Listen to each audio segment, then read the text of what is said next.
Welcome to the Patriot Fund Invitational.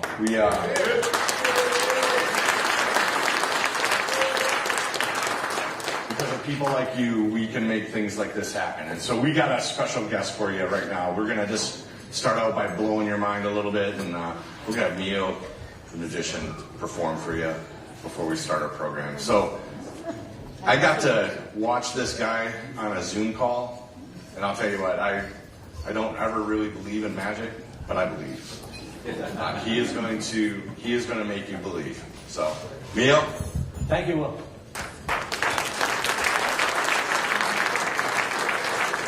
Jim, can I ask you to come help me? Sharon, would you come help me? Are you Sharon? Yes, come on up. Gail, are you sitting over there? Yes. Gail? Can you come up? And Carrie, can you come up? Carrie? Come up. I have a little seating chart. I don't really know you guys. Just step right here in front of me for a moment and give a hand to these four folks for us to help them. And what I'm going to do is some mentalism, some mind reading. But mentalism is more than just mind reading. It's a combination of psychology, visualization, intuition, thought transference. If I can narrow down your train of thought to a single track, I can reveal that thought. So just for a moment, I'd like to give everybody here a chance to participate. I'm going to send everybody in the room an image and then see if we can connect. So everybody take a deep breath. As you exhale, clear your mind. And now I want you to think about a simple geometric shape, like a square, only not square, because I just mentioned square. So put in your mind a simple geometric shape. And now place a second shape inside the first. If you thought of a triangle and put a circle inside, or vice versa, raise your hand. Well, look at this. This is going to be a great evening. Everyone's connecting. That is awesome. So what I'm going to start with is you. Now here's a dice. Now in narrowing down your train of thought, I have 6 choices, but we're going to do it 4 times. That's 6 to the 4th power. That's 6 times 6 times 6, which is a lot of choices. But we'll start with just you. You'll choose a number from 1 to 6. You can come over here, step on the stage with me, and you'll choose a number, put that number on top, and then to make sure no one sees it, I brought a little sake cup. There's no camera in there. So watch, you'll just put the number on top, you'll cover it up, I'll turn my head, tell me when you've done that. Could we get a microphone for this lady over here? Rhonda, could you bring me a microphone?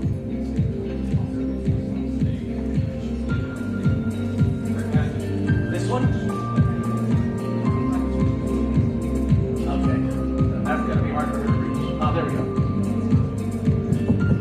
You can hold that. Thank you.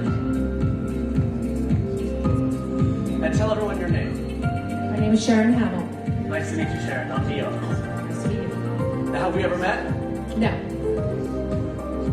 I've never met Sharon.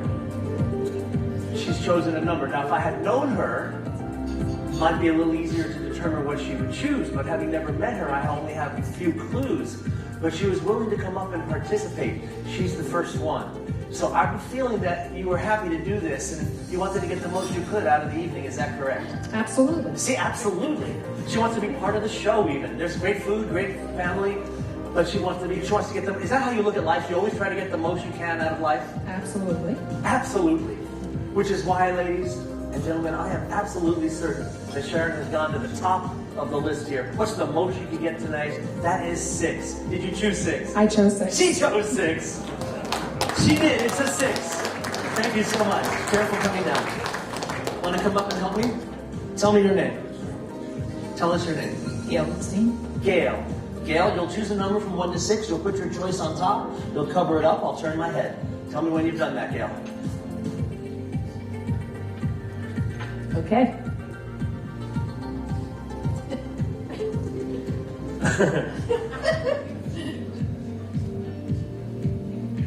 Please think of your number. What I'd like you to do is count out loud from 1 to 6. Now, when you get to your number, use the same inflection for each number so that I don't know which one in your best poker face. Count to 6 out loud. Ready, go. 1, 2, 3, 4, 5, 6. See how 6, she kind of said 6 with a nod at the same moment. I'm almost certain, not only because you chose it, but she didn't choose 6. Will you count to 5, Gail? 1, 2, 3, 4, 5. And I don't know if you could see from where you were, but she blinked on 1 and she blinked on 2. Definitely not 1 or 2. Can I hear 3, 4, 5? 3, 4, 5. Definitely one of those, can't you tell? You can't. Let me hear 3, 4, 5 again, Gail. Without blinking? Without blinking. 3, 4, 5. See, definitely not 3. Let me hear 4, 5. 4, 5. One more time. 4, 5. Gail, is your number 5? Yes, it is. Yes, it is! That was fantastic. Give her a hand. Gail. That was. We're down. All right. Let's have Jim go. I'll save you for last. Yes, you are. Thank you. You may have your seat. Jim, you know what to do. Choose a number, put it on top. Don't let me see it. Tell me when you've done that. Make sure I don't peek. Oh, you're done already? All right. Now, we've met before inside, correct? I was doing some magic with you, but other than that, we've never talked about this, have we? Never. All I want you to do, Jim, when I say go, you think of your number and you, boom, send it right to me. We'll see if we can do this. Ready? Go. Done. 2. Yes. Yes, that was it. 2. Fantastic. Yes, it was a 2. Thank you, Jim. That was a great boom. Come on over here. Step right up, Carrie. There's your microphone. All right. Oh, go ahead and choose a number from 1 to 6. Put it on top. Cover it up. Don't let me see it. Tell me when you've done that. All right, this is going to take some time. Okay.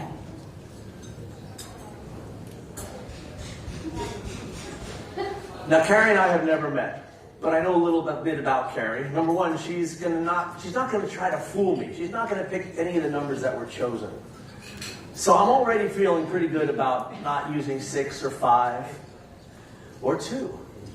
But I happen to know that Carrie happens to know the power of numbers. And she knows that I know that she knows that I know that she knows the power of numbers, that the most powerful number, it's ready, set, go. Always happens in groups of 3. She may think, oh, he's going to think I'm going to pick it, so I won't pick it. But no, she actually did choose the number 3. Did you not? I did. Yes, she did. And there it is, Carrie on 3. Give her a hand. Give everybody a hand. That was great. Thank you. All right. Ed, are you over here? Ed, can you come on up? A special guest as well. Don't read his mind. Hold that for a second. Come on up here with me. Come on up to the stage. All right, Ed, I'm going to ask you a question. I'm not going to try to guess. If I were to give you a choice between a diamond and a heart, which would you choose? Neither. Neither. What shape would you like? Pentagon. Pentagon. This is 5-sided, correct? Like a home plate. There's other references too I could use, but I'll go with the pentagon for you. Pentagon. So now what you're going to do is put a number in the pentagon. We're going to try to do some magic with numbers. So a number from 21 to 101. That's your range. Any number from 21 to 101. Put it in there. I'll hold the mic for you. And when you've got that, turn the business card face down so I don't see your number. You got that? All right. We'll put the pen back over here. Hold the microphone for me.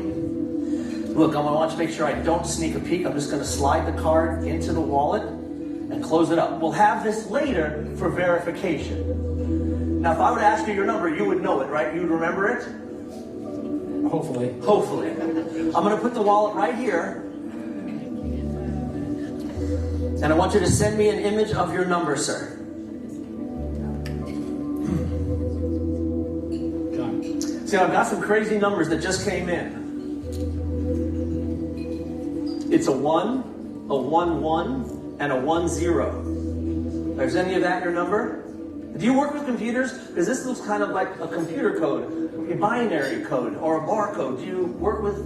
No. Furthest thing from it. Furthest thing from it. So maybe that's the Roman numeral 2. Maybe it's an 11. Or maybe it indicates you picked a double number like 33. Is that possible? It looks like a Roman numeral. It would be tough.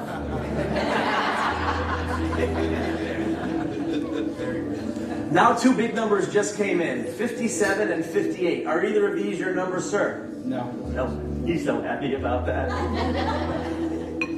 5, 9, 3, 4, 59, 6, 8, 60, 2, and 7. Each number said, put me here, put me there, put me in this specific spot. We're all going to be his number. Now, how can they all be your number? Do you see your number here? Let me ask you that first, Ed. There is a number. There's one number that's your number, but I need the exact number. I know you're going to be kind. Do you see the number you thought of that you wrote down that's in the pentagon? It is not. Can I ask you what is the number you selected? Can you just tell us? 77. 77. So this was indicated a double number, 77. We didn't know which one. So that part was about the closest I got. Can I check? Because I don't usually make a mistake in front of so many people. It's exactly why I had him write it down, just to be certain, because I know he'd be a little bit tricky. And it is 77, yes. Kind of looks like 71, but that's a 77. It's a sneaky 77. But I couldn't see it anyway, so that doesn't matter. But I had a 7 up in the corner. You're close. There is next to the double number. That was. You know, before I leave the stage in a shame, I noticed that if you take this first column and add them up, check out what happens. 58 and 10 is 68. 5 and 4 is 9. 68 and 9, well, that's 77. Ed, that's your number. Hey, wait, look at this one. 59, let's do this. 9 and 59 is, 59 and 1 is 60. 69 and 8 is 77. Look at that. 57 and 11 is 68, plus 9 is 77. 68 and 2 is 70, plus 7 is 77. Again, there's a pattern developing. Wait a minute. Oh, thank you. We're going to try for another round of applause. We're going to go sideways. 10, 69 and 8, 77. 8 and 18 and 2 is 20, plus 57 is 77. 63 and 14 is 77. 58, 59, 60, 77.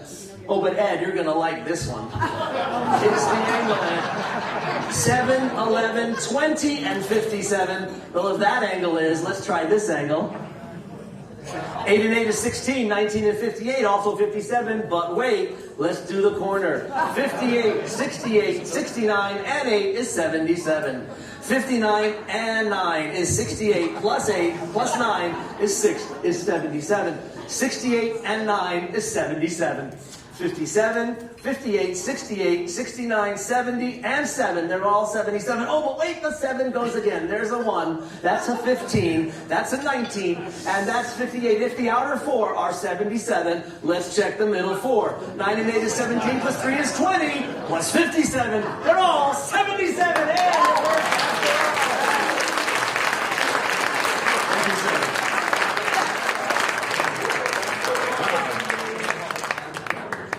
Well, ladies and gentlemen, I have time for one more favorite effect. But if you're going to have me do something, I'm going to need some money. Does anybody have a $100 bill that I can lose? I mean use. You have a $100 bill then? Oh, you do, sir? Come bring it up. Let him, he's a little closer. Can you bring that 100 up? That's it. It's a Benjamin. Don't worry, sir. I guarantee nothing will happen to your bill. It is safe with me. Completely safe. I never burn through money, ever. What? Hey, that's the wrong video. Don't show that one. He'll never come up. Take that off. Take that off. Get rid of that's good. We need the one with the big Benjamin, the big fast Benjamin face. There you go. See, it's safe. Your money's safe with me. Come on up, sir. It's good. All right. Right here on this ledge, put that bill face down. Oh, face up, rather. Yeah, that face down is right. Face down. And you're going to write your name in big letters on the back of the bill, okay? Thank you for moving that. So your name here in big letters. Yes, it's legal. He asked if it's legal. He put his name on the back. He didn't deface it. He debacked it. Are you here with your wife? Yes. Would you put her name on that side of the bill in that area? Pam and Joe. Can you hold that for just a moment? Very good. Okay. Can you hold that up and show the people on the left side the bill? Okay, I'll show the people on the right side. You can see Joe and Pam that's signed the back. We've created a unique work of art, a one-of-a-kind bill, something you can't duplicate because I never knew who would be coming up. Joe and Pam. So here we go. I'm going to fold it once and then fold it again. And as I do, you can sort of still see Pam's name, can you not, sir? Right there. Yeah. Then what I'm going to do is fold it into a cylindrical shape because I want to get it clipped with the hemostat. The hemostat right there. Do you see it next to the paper bag? No, the hemostat. That's a knife. Here, right here. That's it. And I'm going to clip your 100 so that it stays rolled up. Can you hold that for me, Joe? Very good. Now, Joe stays there, and I brought with me a little snack for later. It's I'm from Florida, and this is a Florida orange and some grapes.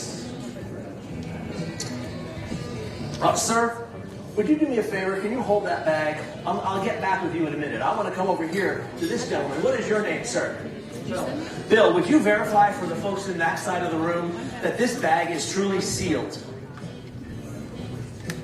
Yes. Truly a sealed plastic bag with a big orange, a couple of grapes, separated by time and space from Joe with the rolled up 50, and here is the orange, and we don't get near each other. Now I'm going to put the bag in the paper bag, so it'll be doubly sealed. Will you close the paper bag, sir, around that bag? Hold that tight. What is your name? Pat. Pat, I'm going to need a favor from you. Great. Used to do this in Vegas with showgirls, folks. I don't have any showgirls, so Pat, later I'm going to need the bag. I'll give you a cue. I'll say, yoo-hoo, who's got a bag? And you'll stand up with a little kick and say, yoo-hoo, I've got a bag. Now don't laugh, he's going to do it. Pat, we need to practice your part. So here we go. Yoo-hoo, anyone got a bag? You, I have a bag. Nice kick, Pat. Great kick. Get ready for your cue. Pull your chair out when you do it. You still have that $10 bill there? Huh? It used to be. Listen, I got one more question. I'm from New York. Does anybody have a knife? Anybody good with a knife? Can you help me, sir? Look, when I ask for the knife, I'll say, yo, who's got a knife? You'll stand up and say, yo, I got the knife. Let's practice your part. Yo, anybody got a knife? Yo, I got the knife. Yo, that's perfect. You still got that 5, sir? Yeah. Okay. Can you unclip it? I'm going to put it in here. Just press together, and then let it come apart by itself. It just comes right apart. Here. Look, I'll show you how this works. Watch your thumb. You can hold that. You can put that back down there. I'm going to put this in the envelope. I want you to feel that, sir. Feel how that 100 feels in the envelope. Don't worry about that. I'll get it.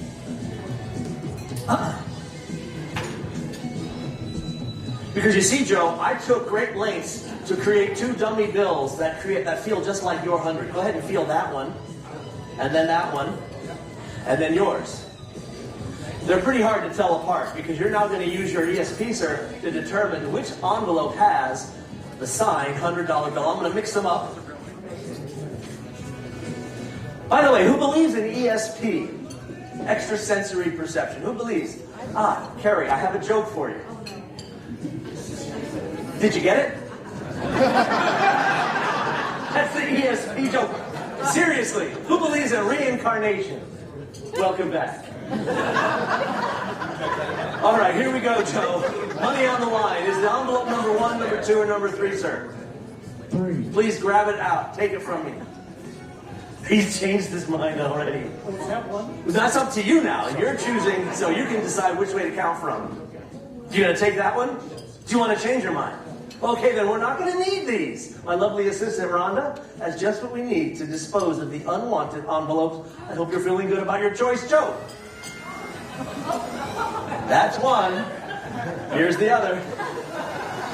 And now, Joe, for the first time, open your envelope, spread it out, pull out the bill, and show them not only is it a $100 bill, but it's got your name and your lovely wife's on the back, Pam and Joe. What? Oh, she was right. Jesus, hold on. That one didn't work. Shoot. Thanks anyway. Yeah. He doesn't want to leave. I don't blame them. But I have a question. Yoo-hoo, anyone have a bag? Yoo-hoo, I have the bag. Bring it up, bring it up. Yo, anybody got a knife? Stand here. Yo, I got a knife. Yo, bring it up. Stand right here next to Joe. I heard 3 people thinking, listen to that sentence. I heard 3 people thinking, oh, he's gonna have that 100 up his sleeve. Make him take his jacket off. So I will, because I don't have anything up my sleeve. And may I put that there? And there are another set of sleeves, I know. But there's nothing surgically implanted in my arms. My hands are empty. That bag's been in the audience, separated by time and space the whole time while Joe was holding it on the clip. Would you open the bag for the first time, Pat? And pull out the plastic bag. You can let the paper bag drop. Open the plastic bag, sir. If you will, reach in and hand me the orange. Please notice, an uncut, untouched Florida orange. I'll use just the tips of my fingers. The knife, doctor. Thank you. Again, I slide into this orange with a knife. I start to cut. Keep my fingers in full view. Nothing funny going on, just a simple cut. And that's a wet knife. And it might squirt. Can you put that knife right there on that podium? Notice, remember, nothing in my hands. Folks, I know the combination is 3 to the left. 2 to the right. And 1 back. Correct. And there is no way. Will you reach that? Lift up that lid, Joe, and hold it. Turn it over. Hold it straight up. Oh my God. I'll take the. Go ahead. Open that envelope. Open the. Pull it out. Open the bill. I'll hold that if you'll. Yeah, give it to him.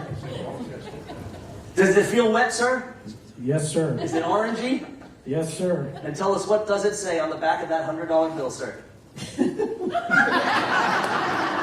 Joe and Pam. There you have it. Let's see it. Yes.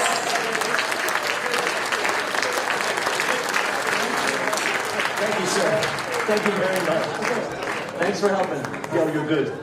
Oh, you're good. Thanks. All right. Thank you. That's unbelievable. Mike, did you want to come up here now, or Will? Because do I have more time, or because that was my 15 minutes? I thought my 15 minutes of fame is over. But I don't want to tell everybody that a little later tonight, I've donated an evening of magic with Mio that you'll be able to auction off. So hopefully, if you enjoyed what you saw, there's more to come. So that'll be coming a little later.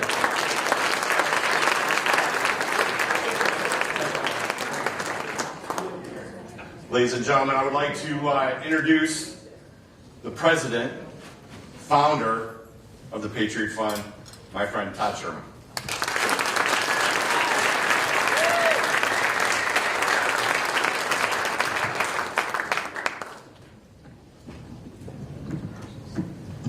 How amazing is Mio?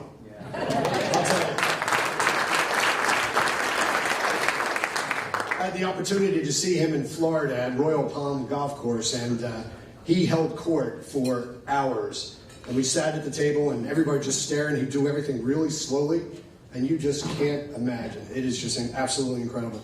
I'd like to thank everybody for being here this evening. This is an exciting time for us. Our 5th anniversary, even though it's our 6th year.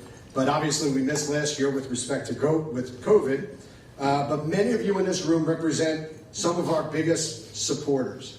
And without you, this event doesn't continue.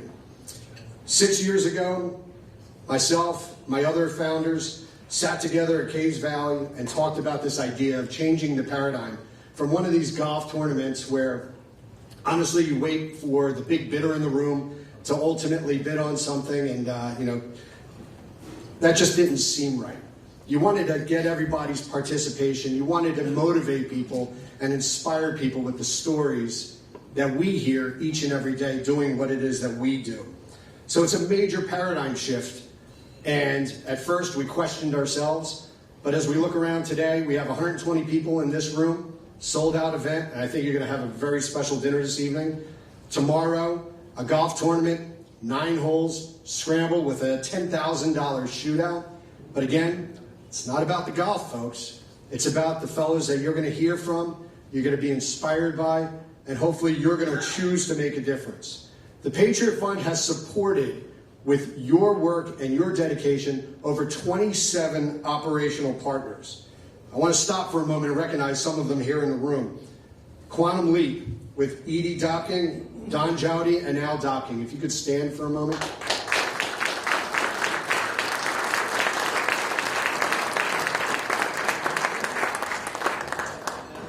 Our community salutes Ken Hartman. Are you here, Ken? There you are.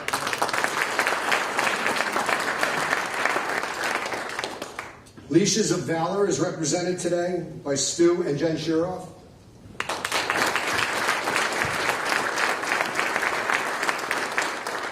Warrior Canine Connection, you're going to hear from in a little bit, but I'll just want to recognize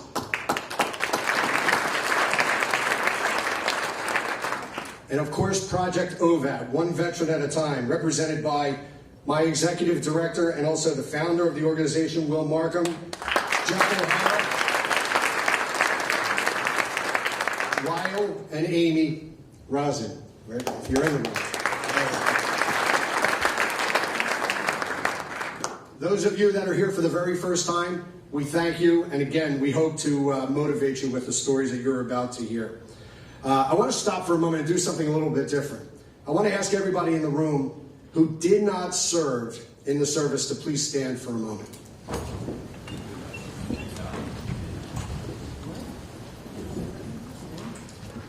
I want to share something with you that happened to Will and I not 2 months ago. We were sitting with the director of Heaven on Earth for Veterans, a retired colonel.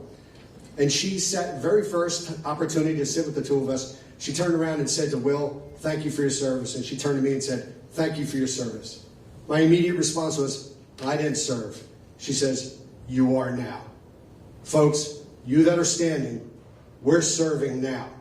And those that are sitting, we're hoping to serve you. Thank you, those of you that are sitting.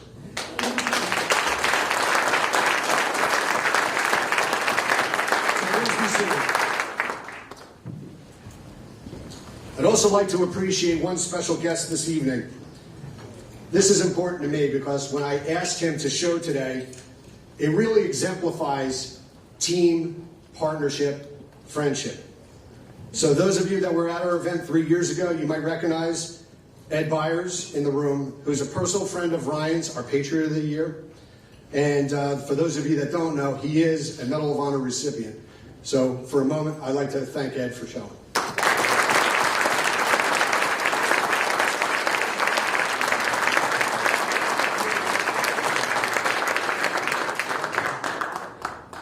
We believe the Patriot Fund has a unique vision, and that's to make a difference and to have our operational partners focus on the true hard work that they do, working with the veterans directly, and not be bogged down with having to raise the money to inspire people. That's our job. If we could rally everybody together and you can trust us to do the due diligence led by my Vice President, Steve Hashem, Steve, retired Major General himself, you can trust us to find those organizations that are making a difference in lives today. I personally have been moved to support different veteran organizations in the past. And frankly, I was taken aback by the fact that for a lot of these organizations, I'm supporting people 50, 60, 70 years down the line, right? The children, the scholarships, they're all great, great ideas and noble in cause. But you know what? There are folks today that need help today, not in the future. And we also want to focus on organizations that don't have large endowments or large salary structures, all those things that you've heard about. There's a due diligence process that goes underneath to identify organizations that are truly doing good and making a difference in the lives of our military heroes. We want to motivate you to make a difference. So at today's event, at tomorrow's golf, follow us on Facebook and the different social media that we are trying to activate through. Please focus, pay attention, make a difference. Follow us on Red Fridays. You know, remember everybody deployed. We have a process where we're trying to motivate everybody. $5.55 in honor of Will's Operational Detachment Alpha. Making a difference in these lives, even for a little bit, makes a huge difference. It is now my honor to introduce the MC for this evening, my partner, Will Markham. For those of you that have been in our events in the past, you know Will, but I want to stop for a moment and just share with you a couple of things. Will is an extremely humble man who accepted this task today as a favor to me to move you, to inspire you, and also obviously MC this event. He's a 30-year career Air Force veteran, most of that time as a combat controller assigned to special operations teams, inserted into some of the most dangerous circumstances, providing close air support for the special operations teams in which he served. He retired as the top enlisted rank of a Command Chief Master Sergeant. He's a Silver Star recipient. He was a pivotal member of Operational Detachment Alpha 555, affectionately referred to as the Triple Nickel, one of our first special operations teams inserted into Afghanistan after 9/11 and credited with the beginning of the turn of the war. He's so respected by those around him, I can't even impress upon you. When we sit in different crowds, his brethren, they all stop and pay homage to what he has done and what he continues to do. He's perhaps the most selfless individual I know personally, dedicating his life and energy to support our country and his brothers in arms while he was in his career as active duty and today as the executive director of the Patriot Fund and the founder of Project OVET. More than that, I'm proud to call Will my friend, who inspires me to dig deeper at every turn to make a difference in this community. With that, I'd like to bring up Will Mark.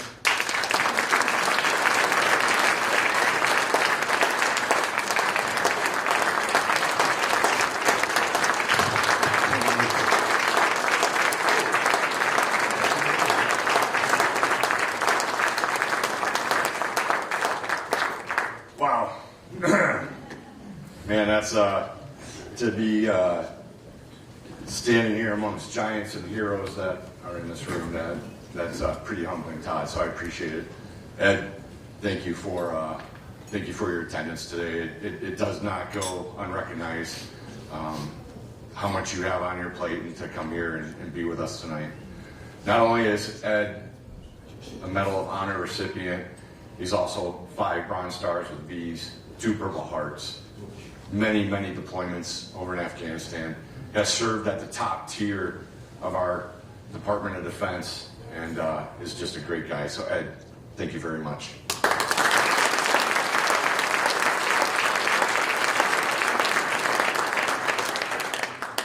So how about Mio? Man. I got the lowest IQ in this room guaranteed, and man, that blew my mind. Well, you're gonna see a theme tonight, and I didn't even think about it until I saw him and I had him come up here. But belief, man, I think he did the impossible up here with that $100 bill. You know, believe. All you have to do is believe. Our veterans, our service members, and their families, as long as you believe, man, they'll be taken care of. And so I think that'll be the theme for tonight. And I just want you to believe in what we're doing. Look to your left and right. Believe in that person next to you to do the right thing. And man, we're going to get through this. So we're going to get one little order of business out of the way that's pretty important. We have a table over here to my left. It's called the Missing Teammate table. The empty chair represents Americans who were or are missing from each of our services through all of our conflicts. They are all with us in spirit. All Americans should never forget the brave men and women who have answered our nation's call. Let me explain the meaning of this table over here to my left. The cloth is white, symbolizing the loyalty and their motives when answering the call to serve. The single red rose reminds us of the lives of these Americans, the blood that was shed, and their loved ones and friends who still keep the faith. The yellow ribbon symbolizes the hope of their return and our dedication to always remember. A slice of lemon reminds us of their bitter fate, captured or missing in a foreign land. The pinch of salt symbolizes the tears of our missing and their families. The lighted candle reflects hope of their return. The glass is inverted, symbolizing their inability to share a toast. The chair is empty because they are missing. Could we pause for a moment of silence?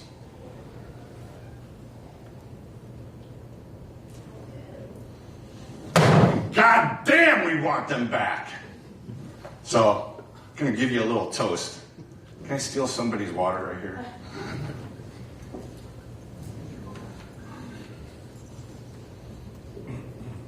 Let us raise our glasses to a toast in honor of our POWs, MIAs, the fallen, our Gold Star families, and to all those that are serving our nation.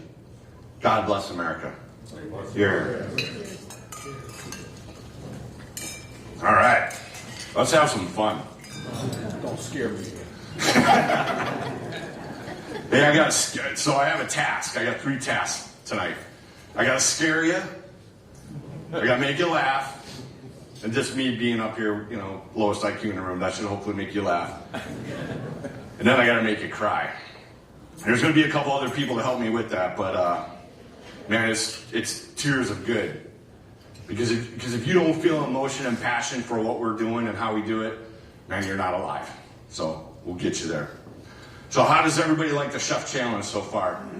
I think all the tickets got in for the small appetizer plates that we had out there in the beginning. So to explain this a little bit, and we got it up on the wall, so I'll just quickly go through this. But I don't want to take away from, you got the menus on the table, so I don't need to explain those. I'm not going to insult your intelligence. But we have 3 chefs that are competing. We got the head chef. We got 2 executive chefs. And the goal is to have these 3 chefs compete against each other, both for the small appetizers, the small plates you had during the cocktail hour, and then the 3 main courses that you're going to get today. The competition will be judged first by the small plates that we had out during the cocktail hour, and then the other 3 entrees that are going to come out here in a little bit. You have your tickets on your table. You'll vote for which one you think is the best. And in the end, we will tally those up and we will bring out the best chef. And what it is the head chef here at Laurel Creek, Chef Pete Rosenblatt, he doesn't know who's been voted for, but our goal is to see if his 2 chefs can take him on and beat him on the battlefield. So you get to be the judges, and so try a little bit of everything, vote your heart, vote what counts, and we'll announce it during the end. Save room for dessert. We have a dessert extravaganza that you will like, and all of this is just to help us, do some good things, recognize some people, and man, for a worthwhile cause. So.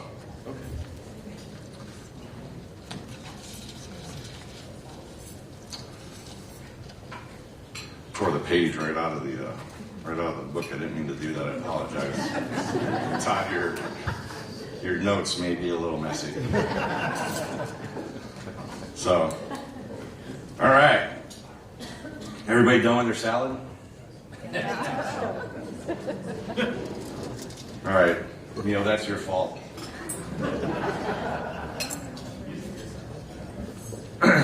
So, for tonight, we're going to have a little bit of a schedule for you. We're a little bit behind, so I'll do my best to keep us on track. But tonight, like Todd said, man, we're all here for a good cause. We brought up the theme, believe. Believe in what you do. Believe in what we do. Man, we're doing this for the best people in the world. Our service members, our veterans, and their families that need your help. We're going to have some videos showing some of the our operational partners, what they do and how they do it. I guarantee you we're going to have a dog video. If you have a dry eye after that, you are not human. We're going to have a presentation of our Patriot of the Year. We're going to have a live auction, and when we do the live auction, we're going to bring up our good friend Ziggy, who does really well at this. You will be blown away. You should have your paddles on your table and a sign, but you guys are going to like the live auction. And then tomorrow, we have the golf shootout. If you're golfing tomorrow, we're going to have a great time. Like Todd said, it's 9 holes with a $10,000 prize for a shootout. So if you get closest to the pin on one of the par 3s, you will be qualified. And then there'll be a wild card. So we do not, as much as Todd warned me, I am no way, shape, or matter supposed to walk up to the person that wins the $10,000 and suggest that they donate it back. In no way, shape, or matter am I supposed to walk up to the person that wins and suggest that they give that back. That would be unethical. Got my eye. All right.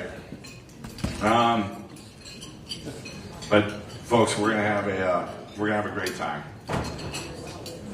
As we mentioned, some of our operational partners, Quantum Leap, Edie and Ed, thank you so much for attending.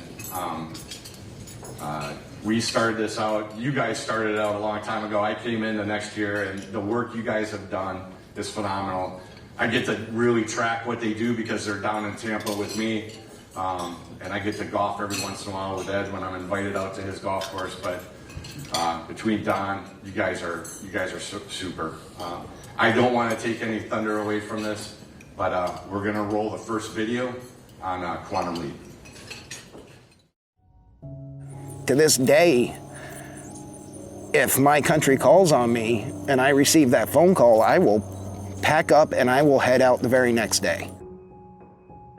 The feeling you get climbing into that aircraft, strapping on your gear, you feel like you're doing more than just for yourself. I myself believe in God, and one of the commandments is thou shalt not kill. That's a very tearing double-edged sword. When we hit, I could see the blades just slowly by each time.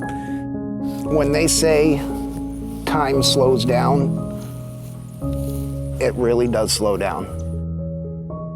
They did a bunch of x-rays, MRIs, things like that, and they told me, you know, you're screwed up, right? My life, my actions, my reactions have changed my family. Being at Quantum Leap Farms with Warrior Mission at Ease, it's been incredible. Life-changing. A horse can pick up on your vibe, your body language. You know, it's almost like they can smell it. And you have to recognize that in yourself to be able to get closer to that horse. That kind of gave me an epiphany. Hey, I got to do this with the horse. Why can't I do this with a person, let alone my own family? I did the yoga breathing, my own little ART. I tried to use everything I learned here, and eventually I felt my pulse rate come down, my blood pressure come down, my anxiety start to go away. And it got to the point where it was, I can do this. Is this really life? Is this what I've missed out on? I gotta make up this time. You have to work at it, you have to keep going, you have to want to do it. But it does work. It really does work.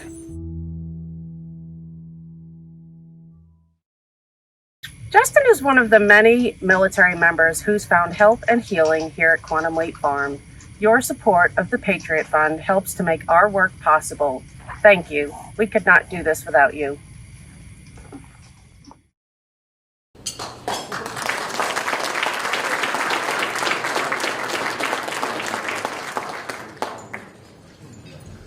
That's pretty moving. That's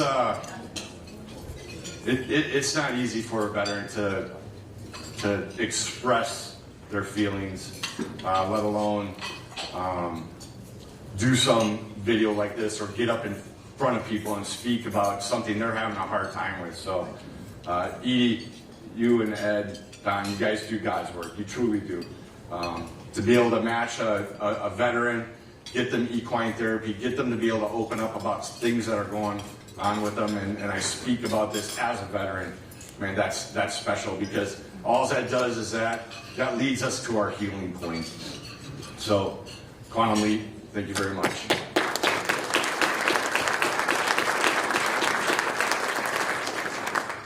All right, so everybody got their first course, correct? Yep. Yes, sir. What'd you think? Good. Very good. Like it? Like it? Good.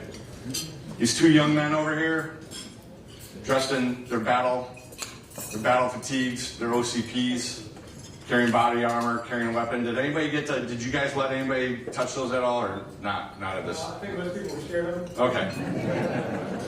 So these are our service members. These are our service members that we support. These are our service members that defend our freedom every day. These are our service members that allow us to sit here and have this event. These are our service members that deploy downrange and protect us so that we can do this. And so, gentlemen, I just want to point you out and just say thank you very much. Appreciate what you do.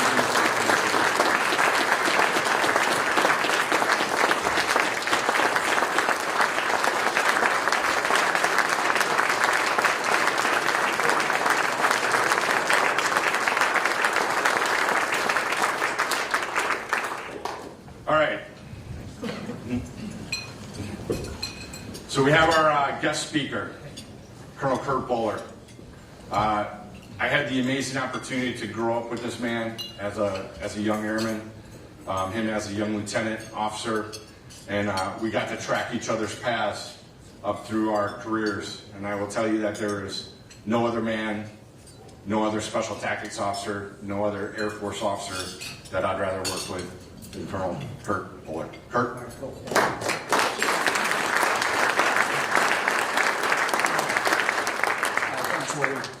Hey, you guys like stories? Oh, so I'd like to start with a story. So I want to tell you about my very first day in an operational assignment. So it's 1991. I had just been commissioned as second lieutenant in the United States Air Force, and I was showing up in my very first unit. Now, I had already gone through kind of our first school. All of the different special operations organizations have their own recruiting process. For us, we start at the Combat Control Pararescue School. It's our cut course. Okay, so I grind through the cut course. That's where our attrition is. I graduate the cut course, and I'm going to Hobart Field, Florida, and I'm checking into the 23rd Special Tactics Squadron. Now, back then, man, all you got was an address. Of course, today, man, I'd have a blog, I'd have Facebook, I'd have all this data. Back then, I had to go find a location without a phone. Okay, so I make my way to Hobart Field. I drive around the base. I walk into the unit. Man, I got a bad haircut because, of course, they take all of our hair. And when you check into the Air Force, at least, they put all your records in a manila envelope and they tape them all up. Okay, so I walk in the door. I'm in my blues because that's what the Air Force said I should in process. Everybody else is wearing battle dress uniform, but I'm in my blues. I got a bad haircut, and I'm holding the manila envelope, which is a dead giveaway, and I'm a butter bar, second lieutenant. It's a dead giveaway. I'm the new guy. And as I walk into the unit, nobody makes eye contact with me because nobody wants to own the new guy, right? So I'm kind of standing there. I'm kind of hanging out for a little bit. And everybody's just blowing by. Nobody's making eye contact. And I hear kind of commotion over to the left. So I walk down there, and it's the operations desk. It is the hub of all units, right? It's ops. And, man, there's about 10, 15 dudes in there. And there's phone calls. Everything's humming. And I kind of stand in the corner a little bit, and I'm waiting to break in. Nobody's making eye contact with me. And finally, this good old boy, Master Sergeant Carl Casey, goes, "Hey, LT, what can I do for you?" And I go, "Hey, Master, I'm looking for the first sergeant, trying to check into the unit." He goes, "First sergeant went on an errand, man, go kill an hour, and I'll come back." So I go, "Roger that, Roger, sergeant." So again, today, that'd be real easy, right? I go sit in my car and work on my fantasy lineup. But back then, man, you didn't have that. So I kind of walk around the building maybe twice, look at all the history on the walls. Probably 7 minutes later, man, I'm sitting there back at the ops desk. Man, I'm excited. Like, I want to get into this thing, right? So he goes, "Okay, I'll tell you what, LT, how long we got you for?" I go, "I'm off to scuba school in a week." Okay, so our cut course kind of grinds through and makes sure that we have what it takes. And then I've got about a year and a half of schools free fall, airborne, scuba, survival, some core skills. So I got to go off to school in a week. But he goes, we got you for a week. And he looked up at the board to see what's going on for the week, just to sign me up, get the lieutenant out on something. And he sees we got Rapids tomorrow night. I go, right, you ready? Signs me up, Butler. I wasn't about to tell him it's pronounced Buller. It was better than Bueller. So you take it, right? You take small victories, right? So he signs me up there. He goes, all right, man, go kill some time. I go, right, sorry. I go, what's Rapids? He goes, oh, you're going to love it. You ride motorcycles up and down the ramp with a C-130, blacked out, middle of the night. That's how we get in and out of places quickly. He's like, man, you're going to love it. Go drive one.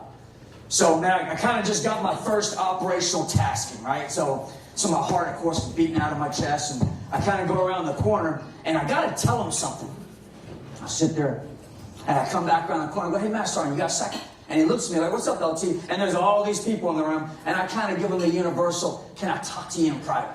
And I remember distinctly because he kind of rolls his eyes, and I know he's thinking, man, that's one of these high-maintenance lieutenants. So he comes around the corner, and I draw him in really close. And as I draw him in, I go, hey, Master Sergeant, I don't know how to ride a motorcycle. You don't know how to ride a motorcycle? Okay, now every head in ops turns and looks me up and down. Now, I know my scouting report says 220, 6'2", 220, but that's a bit of an exaggeration. So I know I'm not blowing anybody away. And he goes, you know how to ride a motorcycle? Yeah, I never had a reason to ride a motorcycle. I never knew how to ride a motorcycle. So he goes, huh? He goes, I tell you what. I saw Sergeant Maxson in the compound. He's really good at riding a motorcycle. He'll teach you how to ride a motorcycle. Okay, so now we got like a 2-week school that you have to go through to get certified on military bikes, partly because of this story, but hang with me for a second, okay? So he goes, go to the back of the building. Sergeant Maxson will meet you there. He'll teach you how to ride a motorcycle, right? So I go walk into the back of the building. I hear, attention in the compound. Sergeant Maxson report to the back of the building to teach the new lieutenant how to ride a motorcycle. I didn't think he had to say it like that, but it's a factual statement, okay? So I'm standing out there and I'm waiting for Sergeant Maxson. Now everybody's making eye contact with me with disgust, but I'm looking for that recognition. Like, where's Sergeant Maxson? Where's Sergeant Maxson, right? So I'm hanging out there for a few minutes, and man, I got the right crowd for this, because coming around the corner in slow motion, and I know you guys know what I'm talking about, is Arthur Fonzarelli from the Fonz, right? Like from Happy Days. Like, Larry Matson is a smooth customer. He comes walking around the corner. He's walking in slow motion. He's got so much hair slicked back, you think he's a Navy SEAL. That's not fair. It's not fair. Sorry, guys. He's got these mirrored sunglasses on. He's got this cigarette in, because you could smoke in uniform back then, with the ash that dare not fall, right? Because he's that cool. So he comes cruising up to me. He pulls the sunglasses down. Now, I'm telling you this is the truth, man. He looks me up and down and goes, new lieutenant doesn't know how to ride a motorcycle. I'm like, yeah, roger that, sir. I think we got that established. So he rolls his eyes. Oh my God. I can't believe this is my assignment for the day. So he goes, come with me. So we go bebopping through the back of the compound. Now, you know some of the gear that we have? We got some really cool stuff. I don't know if you ever seen our little YZ80s. They're like two-stroke mini bikes that we can throw in pickup trucks in the door. Like, we walk right by that thing. And I'm like, that's a good little bike right there. I look like James Dean on that thing. Well, we go out and we roll out these 350s. Now, these things are monsters. They are designed to be able to carry 2 fully combat-loaded troopers, jacked up, put them in parachutes, jump them out of the back of the C-130. He rolls this monster out. And he's like, okay, man, hop up on that. No, I can't get on something. He gives me a quick class, and as he's talking, here's the clutch, here's the gas. Like, I'm really watching Nash. I think it's about to fall on him. He pops him in. He is just a smooth cat. So I kind of get a 2-minute class on the, here's the choke, here's the gas, hop on up there. I can't even start it the way he shows me. I get off the bike. He starts it for me, and then I hop up there. And I now imagine that in the crowd here, there's some folks that have taught your kid how to ride a bike. That's where we're at. I'm going to hop on the bike, and I'm going to feather the clutch a little bit, and he's going to balance it for me until I get comfortable. So we go, man, I'm tough. First day on the job, tough guy. So we do that a couple times. And he goes, okay, you got it? I go, yeah, I got it. I'm ready to go.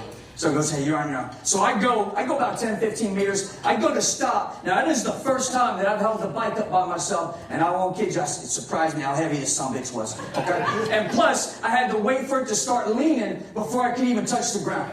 So by the time it gets there, it's heavier than I thought. It is falling on me. I got no choice but to hop off it, and I gotta get up here because you guys can't see me. I hop on and I catch this thing as it's falling. And as it's falling, man, I forgot the class. And you can see where I'm at. I'm at a 45-degree angle. I go full throttle. I do 2 perfect 360s. Larry Maxwell would tell the story later. This son of a bitch is a world-class motorcyclist. Like, he thought we were screwing with him. Centrifugal force pulls me out of the 360. I go plowing right towards these Humvees. I got no choice but to lay the bike down. Okay, I lay the bike down. The bike and I go sliding underneath the Humvee, the armored vehicles, the gun jeeps we got, with such force that I am wedged under there. I can't move. I'm pinned. And as time slows down, I hear, attention in the compound. If you are a pararescueman, one of our combat medics, report to the back of the building with your red rocks. Okay, now, you're not a pararescueman, are you, sir? Now, if you hear that, what are you going to do? You got to go to the back of the building. The entire squadron comes peeling out in the back to see what's going on. And they see me underneath there. Very first day in the unit. Man, why do I tell you guys that story? First, I check my ego at the door. Like, when we get together, this is family business. And when families get together, we got to check our egos at the door. Okay? Now, to be fair, if your ego causes you to donate more money next to this, more than a slap to your left or right, then let it kick in. But here we're not trying to figure out what's in it for you, what's in it for us. Like, we check our egos and we talk about the one others. Okay? The second reason why I tell you that story is I wanted you to remember your first day. Like, we didn't always have this. What we had was potential, and whether we earned it or not, we got an opportunity. And I just want to remind you of that as well. We got veterans out there that for whatever reason, man, they need some help. They got potential. And potentially this group right here is the one that gives them the opportunity. And I just wanted to remind you, reconnect you, if you will, humbly to what it felt like back there on whatever your first day on the job was. So I'm often asked, hey man, what was like your toughest day in the business with the teams? Like, what was your toughest op? 8 April 2003. It's Iraq. Objective Camel. I wish it had a cooler name. Now, where we were, I was on a little fire base just south of the border in Saudi Arabia, and we had already started probing Baghdad. We had already hit Saddam's palaces. He knew that we were there, and really the missions we were doing were trying to make him go to ground in Baghdad. We didn't want him to get up north into the Sunni Triangle. We didn't want him to get to where the support was and make it harder for us to find him. So we were doing missions to try to make him go to ground. This mission in particular, we were tasked to bring in a platoon of armor, tanks, things we don't normally work with, but put them in position on Highway 1 and running north up to Syria. And we were going to hold the highway for 2 hours. Just to show that we could, and to hopefully stop some of these high-value targets from skirting up north. Okay? Hardest target, hardest mission, and man, I didn't even go on it. My good buddy Scott Sather was assigned to a regimental reconnaissance team. Him and a PJ of mine, of ours. 2 guys were assigned to this 8-man team. Scott Sather's a combat controller. His call sign Savage 1-3. Now, up to this point, every night, man, everyone's making contact. We are rolling through the desert. I'm on headset on this little fire base. And my job was to, whatever they needed, I got for them. But the other ops officers and I, we sat around, and what we tried to do was think what the next step was. So when they asked for it, we already had it. So I'm on headset every night, and I'll tell you, every night there was a fight, Savage 1-3 was on the mic. Scott Sather was just rocking it, man. Well, this is a tough mission, okay? So they're up north of Baghdad. We got 2 gun jeeps. They're gonna scout out a route to bring in the tanks that we had landed in an FOB we established called FOB Grizzly. And I'm on headset. We got a lot of stuff going on. Imagine a dark room. In fact, I understand General Kearney spoke to you guys a couple years ago. He was the general officer that was running the floor that night. So he's over to my left. I've got Ranger officers, Special Forces officers, SEAL officers. We're over here in our cluster. We're the ones that's kind of dealing with the fight. And we're making decisions that we've been given authority to make. And when we need help, we roll in our commanders. That's kind of where we're at. I'm on headset. There's a lot of ops going that night, man. I'm going through the frequencies. I'm listening in. And normally, every time Savage 1-3 teams made contact, I would be the one to report on it because Scott was the first one to come up. So I was surprised when the Ranger ops officer to my right reported that this element had been ambushed and they were currently in a tick, troops in contact. And I looked at him. I was like, you sure? Like, we were friends. He goes, yeah, man, I just got it on Ranger Command. So I pop over to their net, and I can hear them talking. And I'm like, well, that's odd, guys. Because normally, Savage 1-3 is already on the net. So I'm waiting for Savage 1-3 to pop up. I don't know, maybe 3 or 4 minutes as they work through it. 5 minutes later, we get a report on Ranger Command that they had an expectant. Now, you old guys remember that was a weird term we had to use back in the day. When we knew somebody had passed, we called them expectant because a doctor needed to declare them dead so that they could get their full death gratuity. It was a rule that we never understood, but we certainly knew how to apply it. So we get on Ranger Command that there is an expectant. 8 guys, there's an expectant. I'm sitting there in the dark and I'm still waiting for Savage 1-3 to pop up. And the Ranger says, okay, send battle roster number when you got it. We don't do names over the net. Just send the number and we'll match it up, and then we got some work we got to do. They still got a fight that they got to win. There's a lot of things going on. So as I'm on headset sitting there waiting, I say a prayer on personal faith. And I pray that it's not Scott, and I pray that it's not Josh. Now, if you do the math, I can't do the public math as well as Mio can. That's 25%. I got 1 in 4 chance that it's my guy. Now, you want to know what it's like to be a veteran? You pray that it's not your guy. And by definition, what are you doing? You're praying that it's a Ranger. Man, ain't that some shit?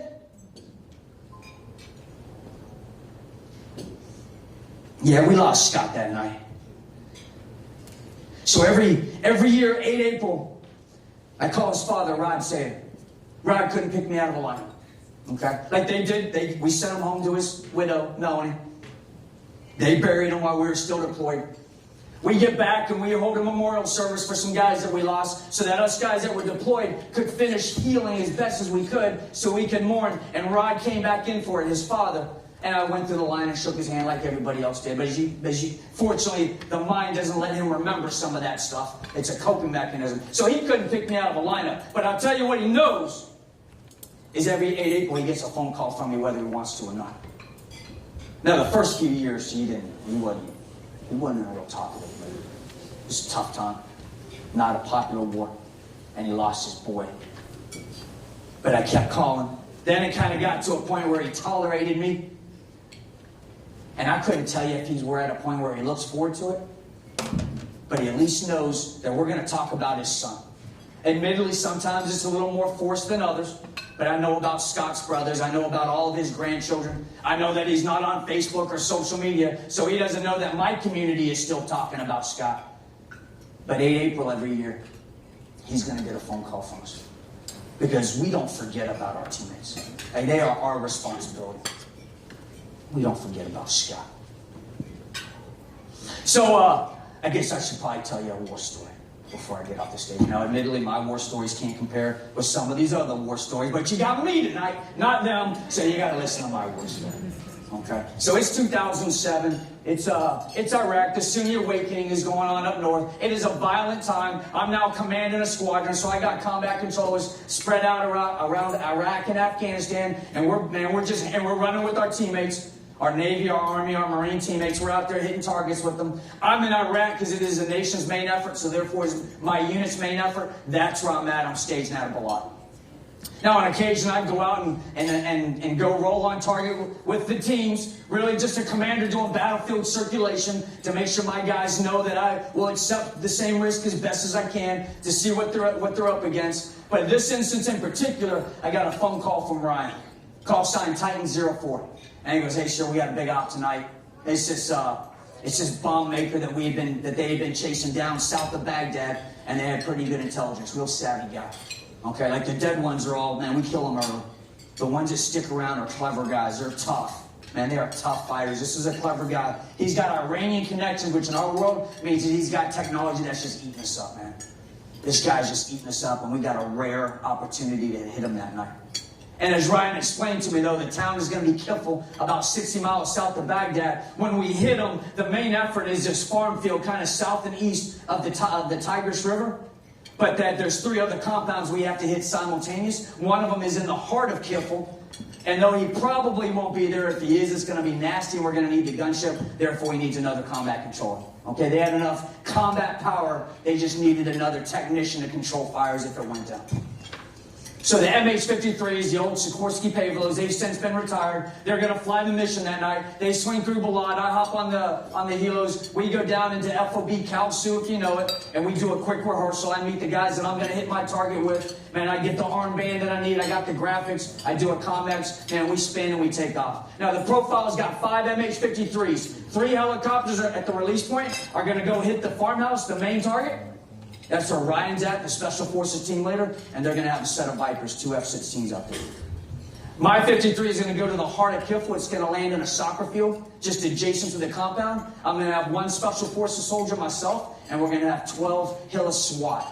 So they're tactical police guys, Iraqis, that are going to hit the target with us. And then the other 2 healers are going to hit a target on the outskirt of town. If they need the gunship, I'll push it over to them. It's all got to go down simultaneously. Now, as we're driving in, I'm on headset, and the gunship is checking out the different landing zones to let us know what to expect, and he's looking at the targets. It's late at night, so everything's pretty quiet. As he goes around, my helicopter landing zone's underwater. He reports it underwater. Didn't surprise me. It had rained a lot in the days prior. We're right there along the river, so there's not a lot of drainage. But he says that it's probably not too deep. Now, gunships can't see through water. In my mind, they see undulating terrain, so it's like large puddles is what I'm expecting. He goes around, reports the rest of the targets. All the commanders, we agree the mission's on. We hit the release point. We're about a minute out, and we start driving in on our target. Now, we had explained to our Iraqi counterparts that the helicopter floor is going to be really slick. These helicopters are so old that they leak hydraulic fluid. As long as they're leaking, you're good. They stop leaking, you get land real quick. Okay, so everything's really slick. And in my mind, I know since we're going to land in water, it's going to come in. It's going to be especially slick. So as we go in and land, guys, I'm telling you, it's a strange game. There's only 2 of us. Okay, the Special Forces. His name was Paul. He's going to lead the target out, and I got to stay on the helicopter and make sure all the Iraqis get off. To make sure nobody stays in the helicopter and tries to do something to our guys, an insider threat. It's a strange game. Okay? And then Paul's going to wait for me about 15, 20 meters away, and then we're going to hit the target first because the Iraqis aren't going to show courage until they see us hit it. Now, as we come in on short final, I see the right door gunner, so the helicopter's facing that way. I'm going to go out this way. The right door gunner to my left, I see his infrared laser pointing to the target over here, and the tail gunner's doing the same. They help us get oriented quickly. So when I come off, I find the compound really quickly. That's why he's doing it.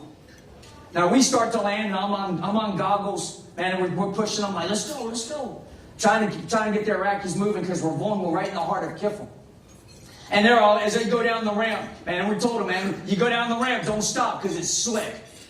Well, sure enough, as we get down the ramp and you got to step over the belted armor, you got the ammo, you got to get around the 50 cal. Well, this one Iraqi in front of me decides he's going to try to slow down and then step off gingerly into the puddle instead of just running right out the way he's supposed to. So as he hits the brakes, because he's not nearly as heavy as I am, well, I try to hit the brakes, and my little ass slips off on the floor. Man, I hit on my hip, and I go sliding off, and I take him off like a bowling ball, taking a pin, and we go into the water. Except once I hit the water, it's not water. It's a cesspool.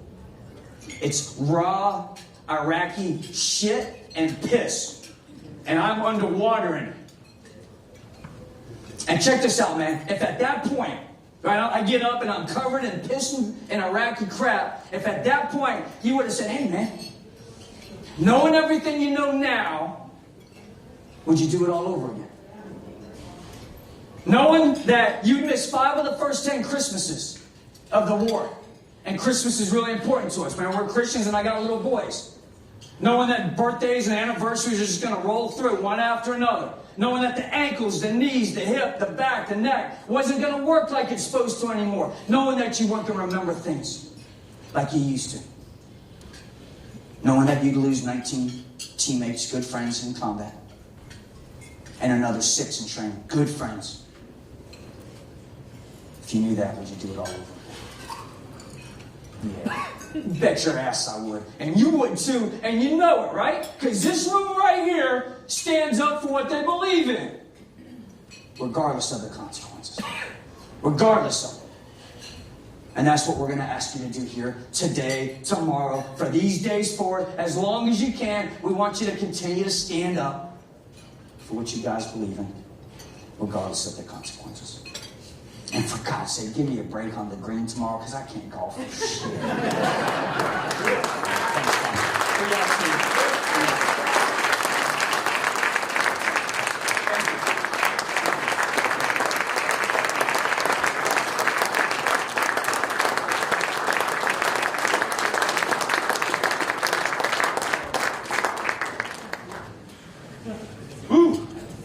Man, you can breathe now.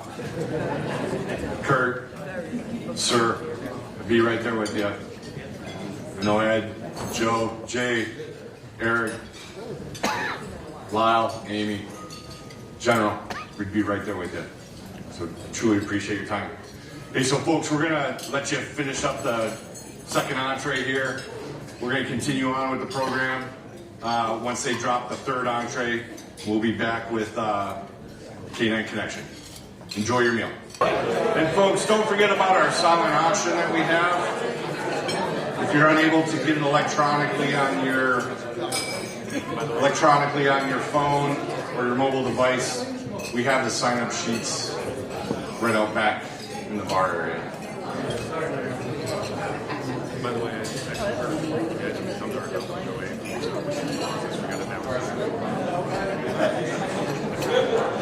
Mr. Jeff O'Hara, can you please take your seat? And if you like mine, even better.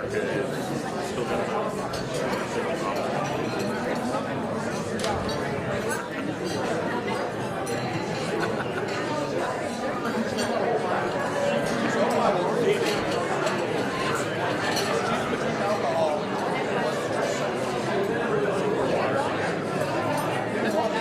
All right, ladies and gentlemen, we're going to start out with another video. The Warrior K9 Connection is one of our partnering teammates, providing service dogs to service members. And this is where I said if you have a dry eye after this, then you don't have a heart. So let's go ahead and roll the video. I was tearing my family apart, and I had a front row seat to it. But then Cadence came along, and I had a front row seat to hope. I joined the Army in 2004. Before Rod left for Iraq, he was always laughing, always looking for a smile on everyone. Rod was close to a lot of explosions, and so he had a lot of head injury. He was very withdrawn.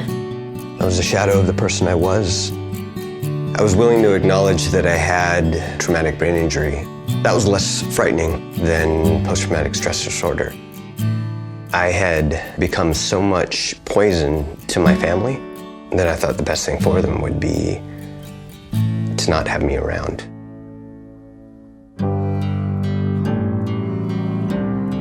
Last year, we were given a miracle. Her name is Cadence, and my heart and those of my family leapt with hope the first moment we saw her. We were told about the Warrior K9 Connection. I had heard of dogs that worked with PTSD. I'd never seen it. Warrior K9 Connection is an organization that breeds golden retrievers and Labrador retrievers to become mobility service dogs to be placed with veterans. There are hundreds of thousands of veterans around this country that need the help. It's a big deal. Cadence definitely filled me back up. She helped me become me again. She'll pick up stress cues and come up to him and nudge him, and if that doesn't do it, she'll knock him, and if that doesn't do it, she'll jump on him. And that just brings him back to the present moment. It would be just enough to break that cycle. And then we just do life, and it's absolutely amazing. I just wanted to be with my family. I wanted to stick around. I wanted to be there for my daughters, to walk them down the aisle. I wanted to watch my son grow into a man. I wanted to see my grandkids. I wanted life. I wanted my family.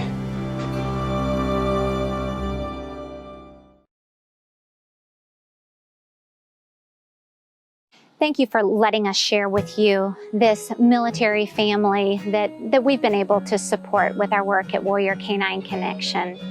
All of you out there tonight have made a significant difference already in the lives of veterans and military families, and we're appreciative of that. We especially appreciate the support of the Patriot Fund. We couldn't be prouder than to stand side by side with this organization who is doing such powerful work to support our nation's veterans. Thank you all for being part of what we call our no-fail mission.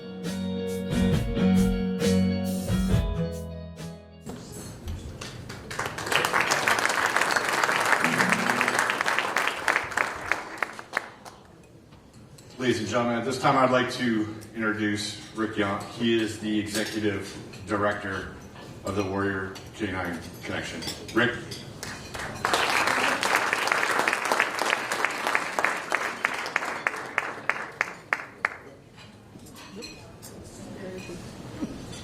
Stand by.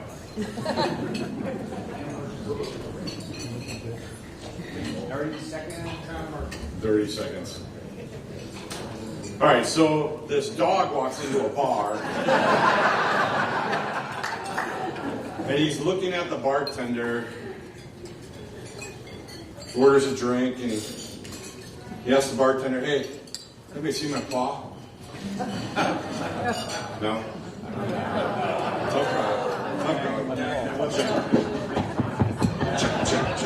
Is this thing on? All right, we got Rick. Rick's coming in. Sorry, his dog had a. I got to go to the bathroom. So, ladies and gentlemen, at this time, I'd like to introduce Rick Young. He is the Executive Director of the Warrior Canine Connection. Rick.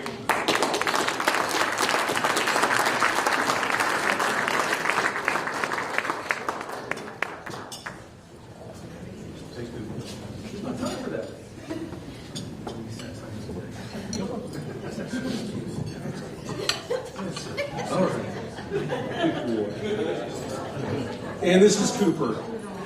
He's a party animal. Yeah, my name is Rick Young, Executive Director and founder of Warrior Canine Connection. Just first, thank you for including us in this event. As I was, we were driving up today, I realized how fitting this was. You know, does anybody know that this is World Mental Health Day? Really? What a cool, yeah. I mean, we need more mental health in this world, there's no doubt.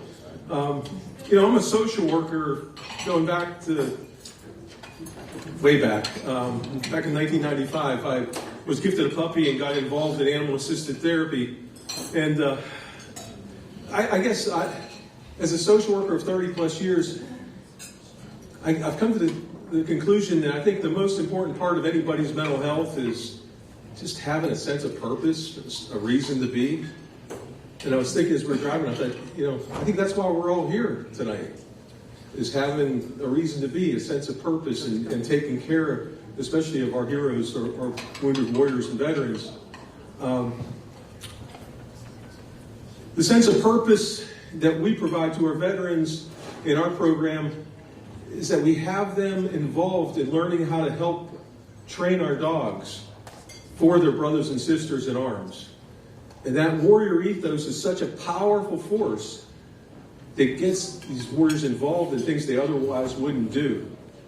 You know, going out in public, taking these dogs out and engaging these dogs in the world, and teaching the dogs the world's a safe place. Well, they learn the same things as they're doing it. You know, training a service dog takes a lot of patience. And you have to get everybody know who Richard Simmons is? As a guy who grew up in Western Pennsylvania, it was real hard to get that praise voice out. Good dog, good boy. Doesn't work. You gotta sound like Richard Simmons. And that's what we're getting, even these salty Marines that are emotionally numb. And, well, to train a dog for your brother or sister, you have to pretend to sound happy. That mission-based, we call it mission-based trauma recovery, that mission is what drives it all. And then you add these incredible dogs. So, you know, the human-animal bond is powerful in itself. But when you combine it with that that warrior ethos, it really, it's making a huge difference. And I just want to thank you all for helping us make a difference. It does take a village. One of the veterans that we've served is here with us tonight. And not only him, but I get to introduce two very important guests that are here with us tonight.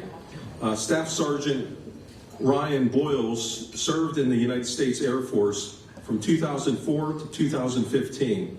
During that time, he worked in support of combat search and rescue and contingency response missions.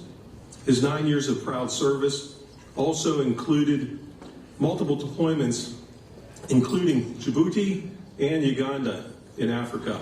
Staff Sergeant Boyles' military awards include Meritorious Unit Award, Outstanding Unit Award with 3 Oak Leaf Clusters, Good Conduct Medal with 2 Oak Leaf Clusters, National Defense Service Medal, Global War on Terrorism Expeditionary Medal, Global War on Terrorism Service Medal, and an Air Force Expeditionary Service ribbon with gold border. While Ryan had an accomplished career of services, so has the trusted wingman that accompanies him tonight, a Warrior Canine Connection service dog named Tommy. This past May, Tommy made it to the final rounds in the 2021 American Hero Dog Award presented by the American Humane. It's a big deal. Tommy's awesome. This nationwide campaign recognizes Hero on both ends of the leash and helps to advance society's understanding about the powerful benefits of the human-animal bond.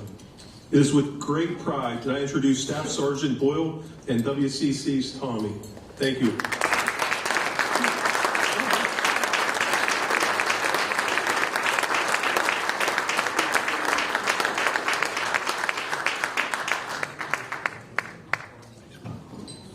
Hi. So I'm super nervous. I'm not good at this public speaking stuff, so I wrote most of my stuff down. Of course, Rick already said most of the stuff that I had on my paper, so it should be interesting. So, as you guys all know, I'm Ryan Boyles. This is Tommy, who is licking the floor. All right. So this is Tommy, and I'm Ryan. So Tommy's my service dog. I've had him for about 2.5 years now. I never thought I would get a service dog. Like going through my military career, I never thought it was going to be something I'd need. But a couple deployments, kind of different situations. But all right, let me get back on track here. Sorry about that. So I joined the Air Force. Rick said 2004, but it was 2006, and I served 9 years in multiple roles. My first squadron was Combat Search and Rescue Squadron, and I did a lot of different things with them there. And then I spent 5 years here in Jersey, actually, over at McGuire in the contingency response group. So I did, and I saw a lot of different things that kind of put a toll on me, both mentally and physically. Sorry. It's the sherbet. Tommy's misbehaving on me. So I ended up with knee, hip, back injuries, both mental and physical, PTSD and anxiety and depression. It really was a tough few years after I got out. So I started looking into different programs and different therapies, and I found out that service dogs. And I never really knew anything, and really, I think that was back in like 2015, 2016. There wasn't a lot of news about service dogs, and you didn't really see them out about too much. So I started realizing that there was programs like WCC that worked with service members that had PTSD like myself. So Tommy's given me so much freedom back. And just to be able to do things, Tommy, come here.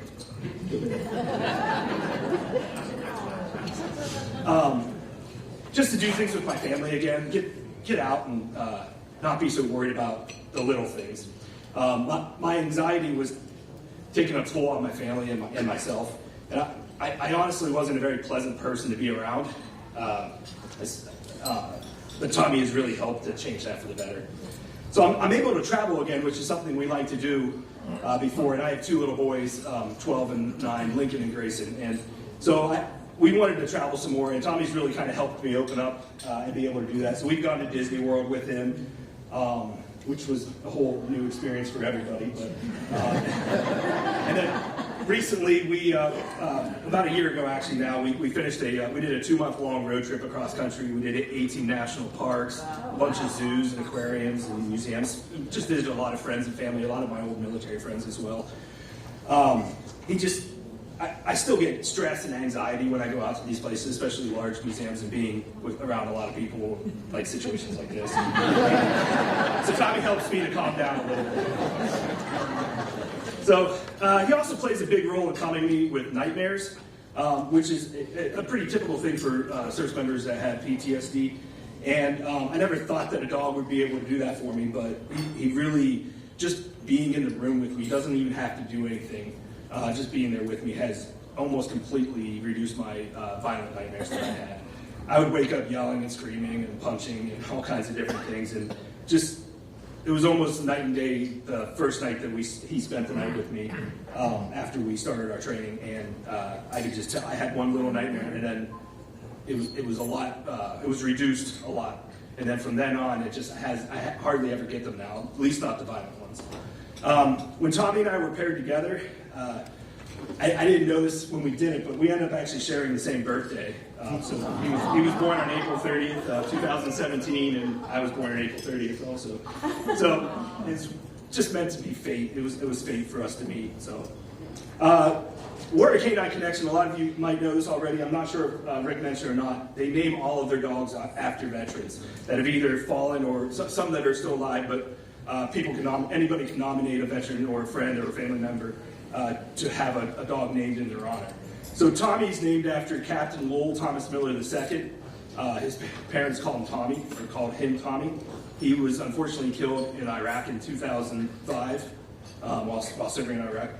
He left behind 2 beautiful daughters. I met his dad and his mom. They came to our graduation 2 years ago.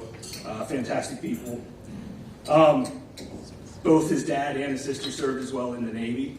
So I love that Captain Miller's legacy is remembered through Tommy's service to me, and just knowing that he's always there with us spiritually. Warrior Canine Connection trains its dogs for 2 years. So you don't even get the dog. They start from puppies, and it takes 2 years to completely train a dog to be a ADI or Assistance Dog International qualified or certified dog. WCC takes special care to ensure that each dog is paired to the veteran that they're doing, both by the needs that they need and by personality as well. So Tommy's very laid back usually, and I was always really high strung, and it kind of brings us together and it melds really well. When I was going through my training with Tommy, there was another dog that was super high strung, and the other guy that was there was very he suffered a lot of depression and was just very low and just slow about all of his works, and so they work together as well. So WCC takes a lot of time and care to interview us as veterans and to decide which dog would be best for us. It's a really fantastic program. What's unique about the program is that all of WCC's dogs go through a program called mission-based trauma recovery, which Rick touched on. There they learn and are trained by veterans. So these veterans are in their own recovery process with traumatic brain injury or PTSD. So by training with these dogs, they experience the benefits to like reduced stress and anxiety, increased self-esteem. So each dog can impact roughly 60 veterans or more during the 2-year process that they train through all these different VA programs and programs that WCC has set up. WCC runs programs at their healing quarters out of Boyles, Maryland. They have a nice farm out there. It's very relaxing, and WCC accommodates anything you need while you're out there. They also have several VA and DoD installations and other medical facilities around the country. So this month marks WCC's 10th anniversary. So they've been doing this for 10 years. The organization has helped more than about 5,000 members and they've placed 93 assistance dogs with veterans like myself. That wouldn't be possible without the support of organizations like Patriot Fund. So I wanted to say thank you to all of you for the help that you give veterans and families, myself, and supporting organizations like Warrior Canine Connection. I know I speak for all of WCC when I say that we're proud to have you as a partner, and I wanted to thank you guys today for letting me speak and introducing you guys to my buddy Tommy.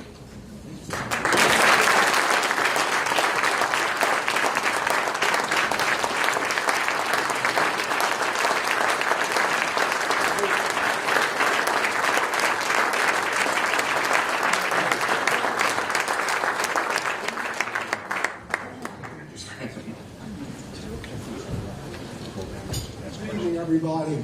My name's Pete Musanici. I'm a member of the Patriot Fund. I probably have the easiest job to do here tonight. My job is to introduce somebody that I know is known very well to almost everybody in this room. Personally, I work for Republic Bank, and I've been associated with this gentleman for the past 48 years.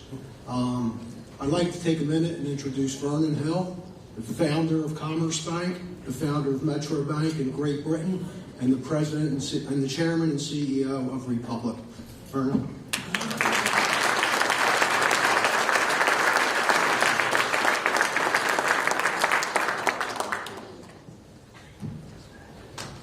Thank you, Pete. You're almost trained now.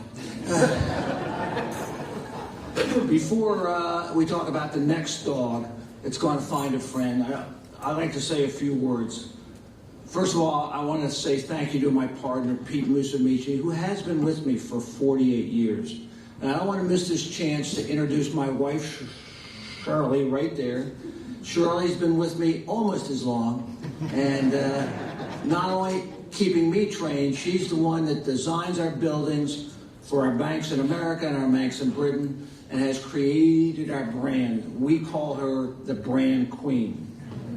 And Sir Duffield is with us today. He's sort of our assistance dog. Todd, I want to thank you for all the great work you're doing. Where's Todd? There you are. Thank you for all the great work you're doing.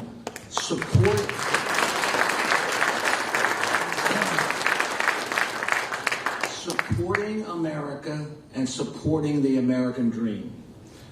Recognizing our vets who make our dreams come true. But we're especially excited about the Warrior Connection program you support. We've seen it work in Britain. It turns out our bank in Britain supported a like cause in Britain, training dogs to support vets. And we've seen the magic that it works. And I certainly encourage us all to stand behind it. But thank you for all the great work you're doing. I thought as we've been traveling around the world doing things, we get out of our world here and you see things a different way sometimes. Freedom is the word that's come to my mind as I sit here tonight and look at all the work we all do and what it means, and we see it in Europe. And freedom at its core means freedom of choice. And when we talk about freedoms being reduced, as we all fear right now, it means the reduction of our choice in life. It's the freedom to choose your religion, your political world, your family, your friends. In other words, freedom is about choosing your life's path. Hold on till I get to the next page here, team.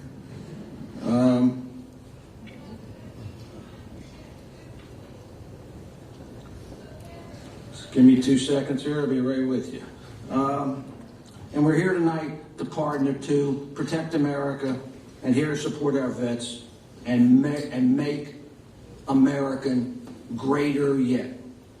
And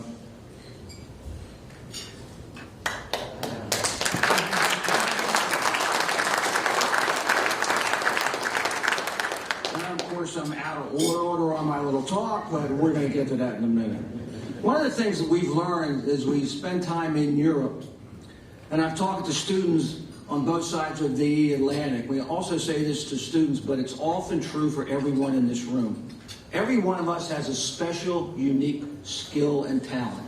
The people that really succeed in life, that become stars, learn what their talent and skill is, and they match their life to it. So my charge to you, discover your unique talent and choose a career that can make you a star and make America even better. And of course, it's about being all we can be. Republic tonight is announced a new partnership with Todd and the Patriot Fund. For everyone who supports the fund and opens a new account with our bank, whether it's consumer, commercial, whatever, we will contribute $100 for a retail account and $200 for every commercial account to support the Patriot Fund as we have been doing for years and years.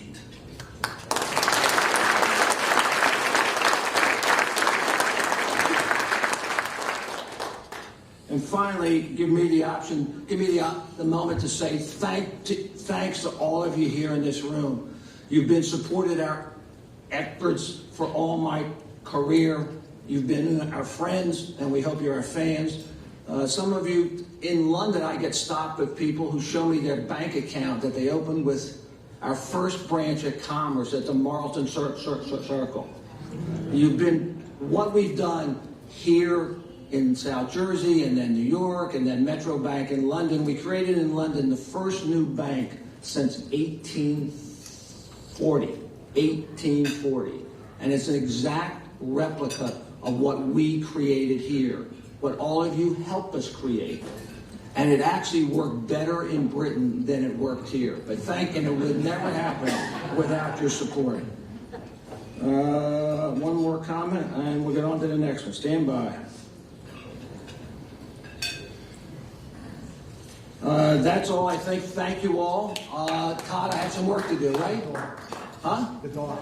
Do I get to see the dog, or I just announce it? Just announce the name. Patriot has a history of naming new support dogs after names after fallen service people. Is that correct, Todd? That's through Warrior K9 Connection, yes. So do we have a lab coming up or a retriever? Do we know which one? Coming up.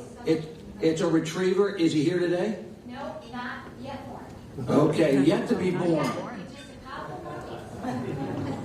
Forgive me if I said this again. Our banks in Britain have supported the same cause about training dogs to support the UK vets. It's really a magic to watch it work both in America and Britain. This next dog, when adopted, is named after U.S. Air Force Airman and a combat controller, Mark Forrester. Mark Forrester, U.S. Air Force Senior Airman Combat Controller. Unfortunately, Mark died in action on September 10, 2010, while trying to rescue a fallen friend. So Todd and his group and I agree that we think a great name for this new dog to remember Mark is to name the dog Forrest or Forrester, whichever you wish.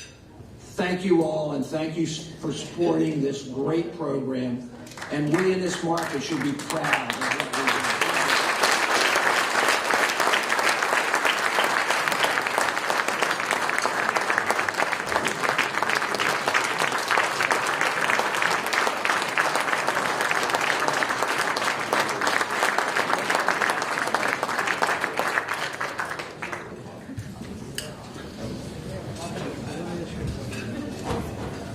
Mr. Hill, Shirley, Mr. Duffy, thank you very much. This is going to be some great news for the family. The Forrester family we know very well. Mark was one of my airmen in my unit, so this is pretty special. Ooh. All right.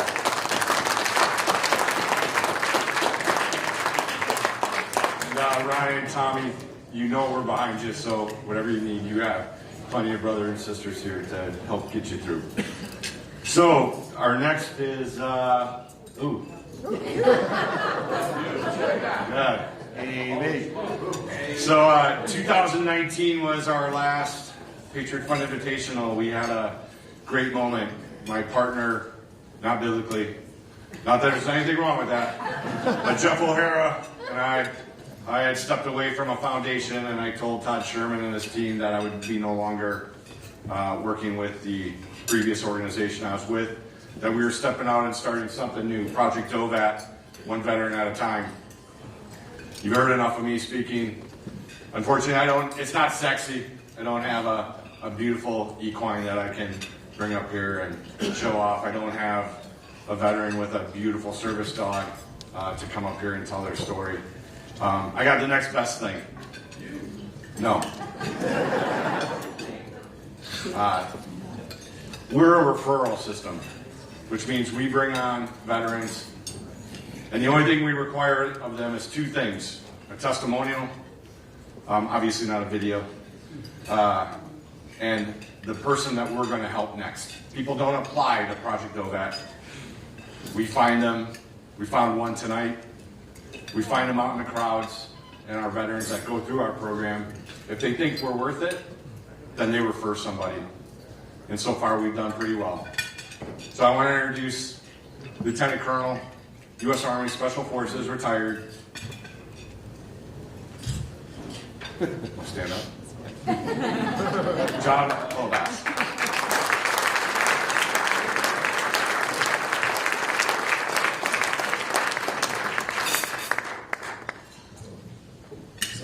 Some big shoes to fill there, following that up.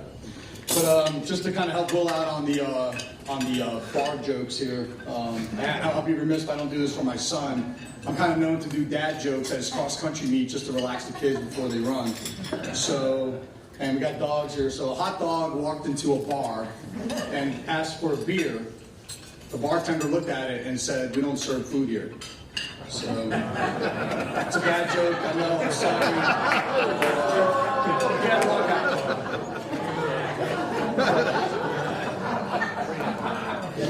Hey, John. I got you, man. Take the pressure off me. No, seriously, I want to say thank you all for, it's not lost to me to the fact that you don't have to do this. Those who have not served in the military have not. I do want to say thank you for coming out and supporting us and serving us. And that's the way I really want to start this off. I'm new to this whole kind of thing, and it's been an honor and privilege to meet everybody around here today. So thank you. To show you where your money goes too, it's not only that it comes from other service members that are around the country. I am from New Jersey. I am a fellow New Jerseyan, born and raised in Jersey City, New Jersey, from a Greek family. My parents were immigrants. And one thing that my dad used to say to me when he looked at me was like, "Hey, you are a Greek American." And this is when I was really young. And I was like, "Dad, I'm not a Greek American. I'm an American Greek." I said, "I was born here." I said, "So if you want me to be a Greek American and I was born here, you bring me back to Greece and you raised me in Greece." All right. So I was very proud of that fact, that I was an American Greek. And even though it kind of pisses him off a little bit to today, we're good. We're still good. So, staying in Jersey, I had the pleasure and honor as well yesterday. Jeff did an amazing job setting up with Coach Shiano yesterday. I got to go to the Rutgers football game. I'm a Rutgers graduate, class of '94. And unfortunately, I didn't win yesterday, but what a class act. Greg Shiano and the team there, what an amazing experience. And I look forward to seeing what they're going to do in the future as he continues to build the program. And we're going to be a powerhouse, I think, in the future. So please keep supporting them as well. Coming from Rutgers, I also want to bring up, and this is a little bit of somber, one of my good friends, class of '95, Captain Michael Karlowski, killed in action in the job in 2006. And, breaks my heart, but he's there, and I want you to think of him in your thoughts. And if we get a chance to name a dog, Ski would be a great name to throw out for him. Great individual. Russian immigrant family, Jewish, and I just don't want to not leave here and not throw his name out there as a fellow Jerseyan on behalf of him. So I retired in the Army about 6 years ago.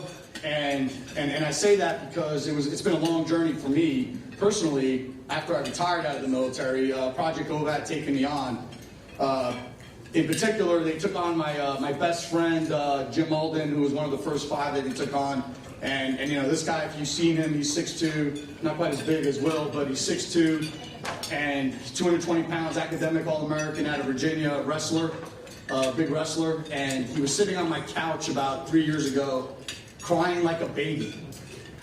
Just tears coming out of his eyes, and talking about his experiences of losing his one of his good soldiers, in Afghanistan, his experiences in Indonesia, and all the bodies that were laid there from the tsunami, and how he was there trying to bring a Japanese entourage and trying to help them out, and he's sitting there crying like a baby. And I could not believe that I looked in his eyes as my best friend, that I've been friends with him for 30 plus years, and he's just crying like a little girl. And I was like, God, dude, get your shit together. What's wrong with you? What is wrong with you? And thankfully, Project OVAC came on and gave him the courage to go and get the help that he needed. He went to the Cincinnati VA and went back and hit the VA up, and he's a lot better today. And thank you. So what he did for that is he preferred me. I had no clue. I mean, first thing when Jeff called me, he said, let's talk, because Jim said, hey, your buddy Jim referred you. And this was an interesting story, when Jeff told me this weekend. And he goes, the first thing that every vet tells me when I tell them, how do you feel? And what do I tell them? I told them, I'm okay. I'm okay. And I thought to myself, I am okay, screw it, 5 years ago, I left the Army and I joined GE Appliances. That was my first job outside the Army. And to be honest with you, I was I got this job through a friend. The general knew somebody, and I got the referral, and I got the interview, and I got the job. And the next thing I know, I'm buying sensor switches and sub-assemblies. I went from being an Army Green Beret to buying sensor switches and sub-assemblies for GE Appliances, right? And what the hell, and you know what I told him during the interview? What do you know about sensor switches and sub-assembly, John? I said, well, I slept at a Holiday Inn Express last night, so let's figure this out. So literally, I did. And they gave me the job, and then 2 months later, I'm in China, I'm in India, and I'm buying sensor switches and sub-assemblies, because that's what I do. I put myself into the thing and get going. Well, we get sold to the Chinese. I'll make a long story short, get sold to the Chinese. I screw that, I'm not working for the Chinese, I'm out of here. And then I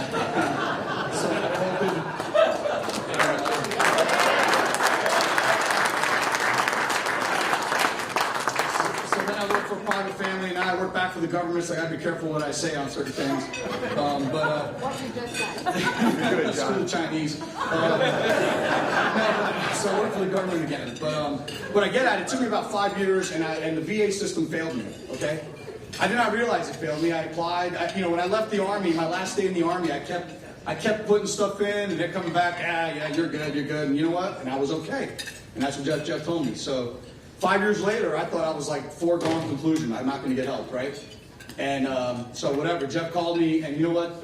Project OVAC gave me the courage to go back to the VA and ask them to relook my case. And again, I still thought I was okay. And I'll be honest with you, I really did think I was okay. But we went to a psychiatrist, and my wife was with me, God bless her. And as I was doing my rating, trying to figure out if I had PTSD or something like that, 2 hours into this damn thing, I'm crying like a baby, and she's sitting there, and she was giving me the strength. And that guy was actually, instead of trying to do a rating for me, he was actually giving me like a counseling session. And thank you so much for being there, and I want to thank my wife for being my bedrock. So.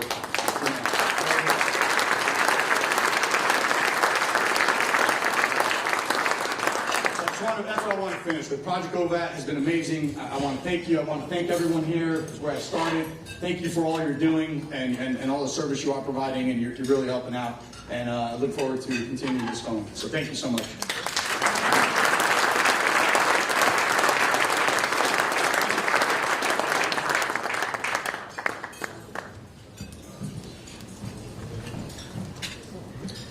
Thank you, everybody, for coming. My name is Mike Francisco. I have the honor of presenting the 2021 Patriot of the Year Award. And it's great having Jim Brennan here, who won the award a couple of years back. The Patriot of the Year Award is the flagship for the Patriot Fund. It recognizes men and women who promote and carry out standing leadership during their lifetime and has a history of excellence and demonstrates exemplary service to the community, specifically military veterans. The 2021 award winner is Commander Ryan Peters.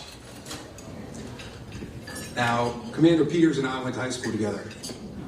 Ryan was a year ahead of me. He wasn't commander back then. He was just Peters. And everybody had this guy in high school who was just all world, right? He was all world at soccer. He was a fantastic soccer player. We went to Holy Cross and we wore uniforms, which weren't the most comfortable thing. But Ryan was smooth. He made the uniform look good. He had a way of walking into a room and finding a pretty girl and spending 5 minutes with her, right? Capturing her eye. He was all world, right? And everybody has that guy that they went to high school with that was all world and kind of stays there. Ryan Peters has not stayed there. Since then, he's been captain of the U.S. Naval Soccer Team. Number 2 in his Bud SEAL training class. 4 deployments. Rank as commander of the Naval Reserve SEAL Team 18. Elected Burlington County Freeholder and New Jersey Assemblyman. He's active in many nonprofits supporting our servicemen and women. Chairman of the board of the Liberty USO of Pennsylvania and Southern New Jersey. Advisory board member of Habitat for Humanity. Believe it or not, he's also a husband and father to a wonderful woman named Stacy, who also serves, as we know, as many family members do, from behind. I had breakfast with Ryan about 6 weeks ago. We're talking about family, talking about work, talking about things. I'm asking him questions. About 5 or 6 times I asked him a question. He goes, that's Stacy's department, right? And with all these accolades he has and everything like that, when he said it the 6th time, I said, oh my God, this guy's just like me.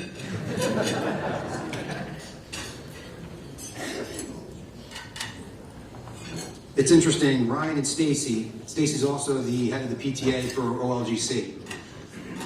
It's clear that Ryan and Stacy lead from the front. And it's not an accident that we had a magician up here this evening, because the people that serve our country and protect our freedom, it's like a magic trick that we all just take for granted. And Will and General Hashem and Commander Peters, they're the aces that we all have up our sleeve, not knowing what's going on behind the scenes. So on behalf of the Patriot Fund, I want to present the Patriot of the Year to Commander Ryan Peters.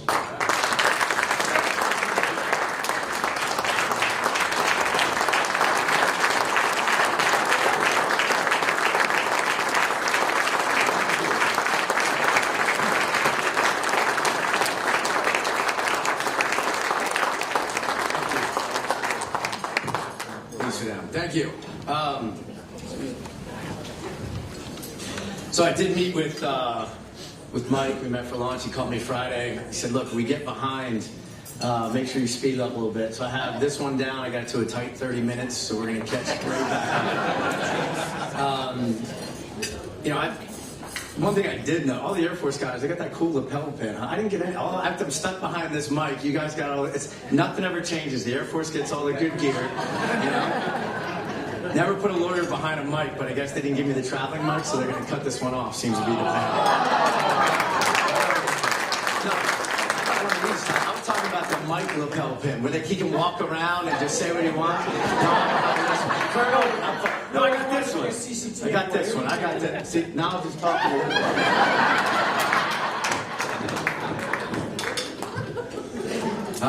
you. Also with me tonight, my parents, Debbie and Terry Peters. So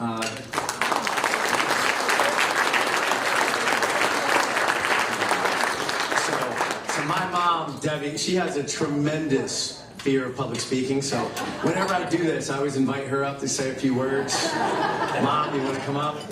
All right, next time. So really about 3 or 5 minutes.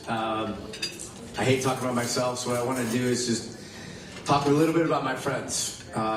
Served for about 10 years active. I'm on my 8 years in reserve, and I served with heroes. One of them surprised me tonight by showing up. Ed Byers.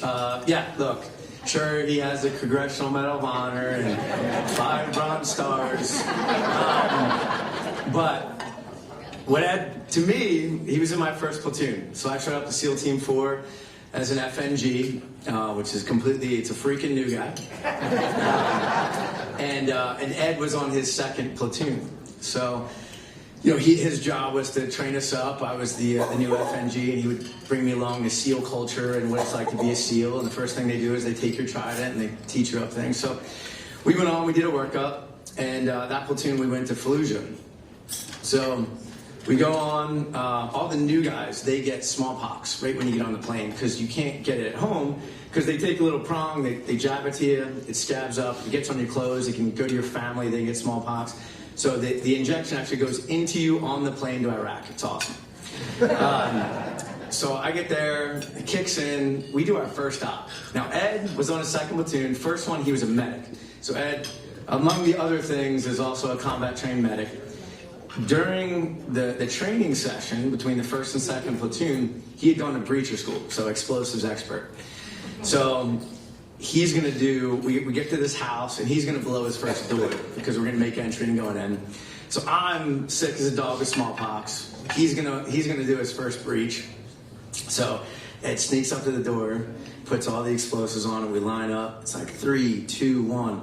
I'm at the back of the train. I turn, I vomit from all just the smallpox. Ed claps it off. We all fall over because Ed put so much explosive. He was not going to have a failed breach on his first one. So much explosive. The door went to the back of the house. They're still looking for that door. Love that story. It's worth doing. It's worth overdoing. So.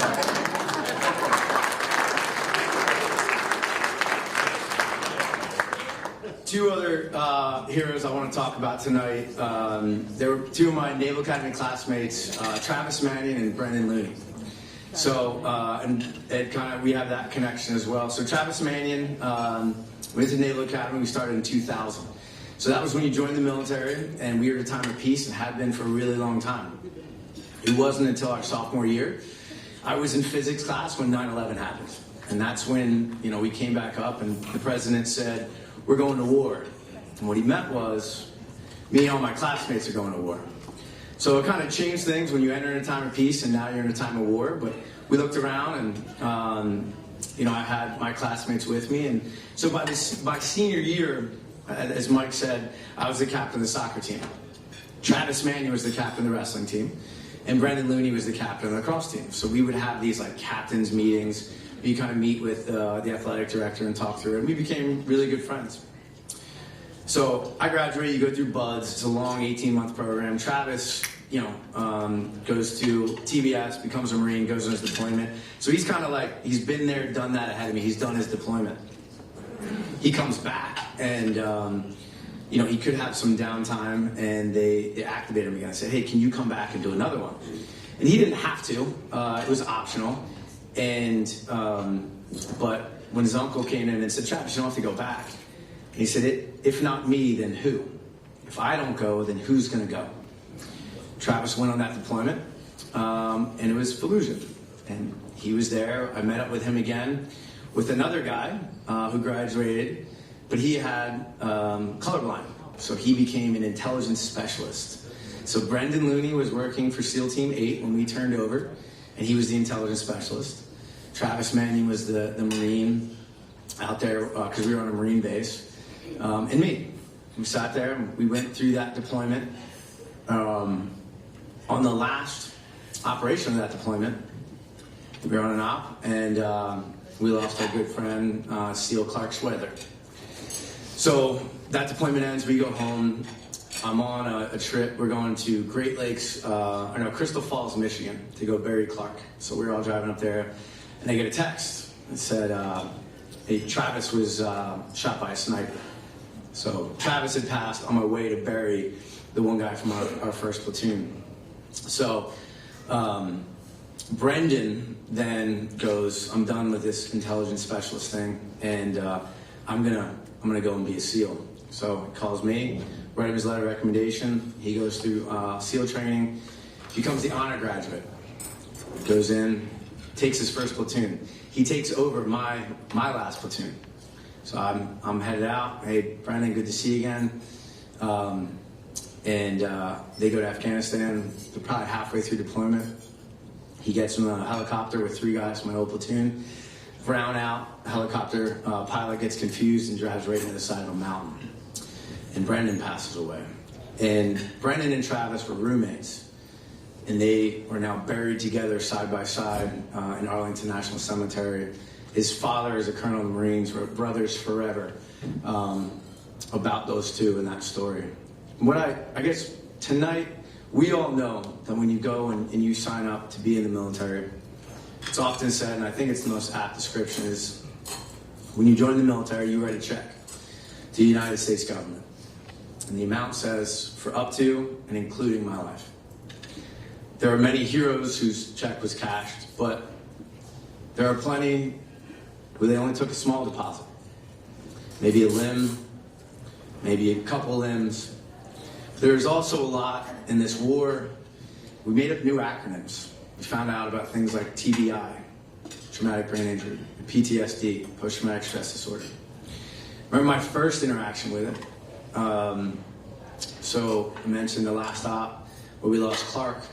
It's a longer story, and there's now a book out about it. But during that operation, one of the guys, our chief, Mike Day, he got shot 24 times. He's alive. One bullet missed him, and that's what hit Clark in the back of the head, and he passed away. So Mike Day wrote a book. It's called "What Perfectly Wounded: What Happens After a Miracle." But after that deployment, I stayed at SEAL Team 4. Ed went on because he's fancy and with SEAL Team 6. But we're still SEAL Team 4. And Mike Day came back from platoon hut, and you're kind of like reliving old times and doing this. And he was this. Man, he was a salty guy. I thought he hated us. Turns out he was deaf, but he'd go like, "Hey, Mike," and he would just stare at you. And he could take... turns out he was deaf, and he was like, "Man, this guy hates me." And the other thing was he would take a tin of Copenhagen, and a brand new one would be 2 dips for him. He could take half a tin, and he'd shove half it in the back of his mouth, and then he never swallowed. So... that guy was just like hard as woodpecker lips for me. So then, we go on deployment. He's the chief. He's telling us all these things, and then he gets shot all these times. He lives, and I'm like, dude, I knew this guy was immortal. And he comes back from the platoon. I'm like, yo, Mike, good to see you again. How's things? And he is a different dude. And he just, what he said to me, and I'm young. I'm a 02 at the time. Just got back from my first deployment, so maybe I'm 25.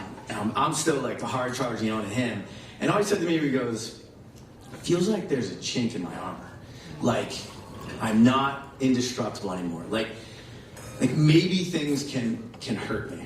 And I just went, "Stop being a pussy." And, you just don't know any better. And he's like, yeah, okay, yeah, I got it. And you're just like, yeah, what's up with Mike? He's got these things. Then later you start to go on, and you start realizing all your teammates and your friends are coming back. And, they're getting hit by explosives. You're going to classes. This is when I met Congressman Dan Crenshaw.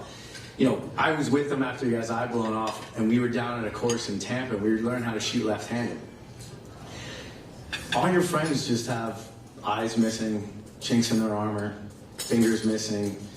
They act different, and you start to see that there's a lot of wounds that you don't see. Where you see this big tattooed guy with a grunt life shirt on and a big long beard, and inside he's slowly withdrawing. He's slowly falling in depression. He's slowly becoming anxiety. You don't see him at any places anymore, and he's slowly falling apart. Then eventually you get a text and you say, "Hey, here's a new name to add to the chart." So what I'll tell you tonight is, last night was the Army-Navy soccer game. It's at Pico Park, Subaru Park, in Chester. And I go every year for my Navy soccer connection. I'm the captain. I flip the coin. But I go in, I'm asked to go in my uniform. So I have my camis on. And, you're running around the Union Stadium. There's all the people, and they say, "Oh, thank you for your service. Thank you for your service. Thank you for your service." And it's sincere, because one, I didn't know what else to say, but when someone says thank you for your service, my response is thanks for paying for it. Because you don't know what an honor it is to wear the uniform of the strongest military this world has ever seen, and serve alongside heroes like Ed, Clark, Brendan, Travis, Dan Crenshaw. Just be around and be in their presence. And that's all funded by you guys, taxpayer dollars, and I've enjoyed every second of it. Colonel, would I go back covered in shit and piss? 2 times and twice on Sunday.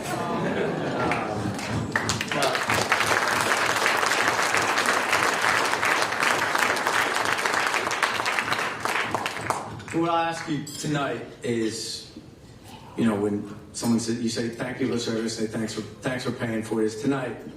Please continue to pay for it. There's veterans who need you. There's people out there who just don't know it yet. Sometimes it takes a while to settle in. Some look for help later, and there has to be something there for them. These sort of nonprofits that are around that help these people. So I just want to thank everybody here tonight for your donations, for being here, continue to serve, and we'll end it on a high note with a toast. I'll teach you the traditional SEAL toast. So if you grab a glass, raise your glass. This is to lying, to cheating, to stealing, and to fighting. If you lie, may you lie for a brother. If you cheat, may you cheat death. If you steal, may you steal a woman's heart. And if you fight, may you always fight for freedom. God bless America.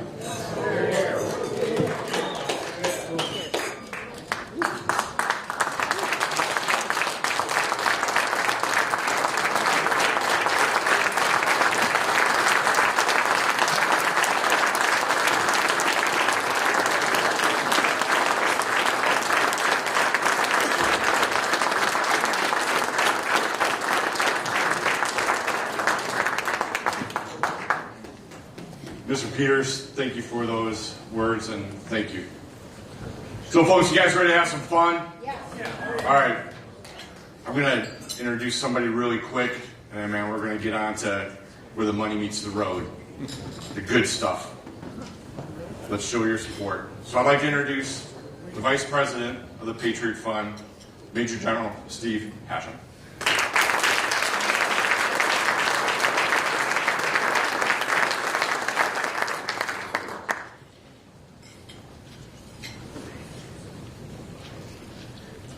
I wasn't supposed to say anything this evening, but I'd be remiss if I didn't say a few words. Plus, after, I'm supposed to speak tomorrow at the golf outing. Plus, after all this wine I've drank tonight, thank you, Lisa Caruso, who organized this dinner and did a great, amazing job.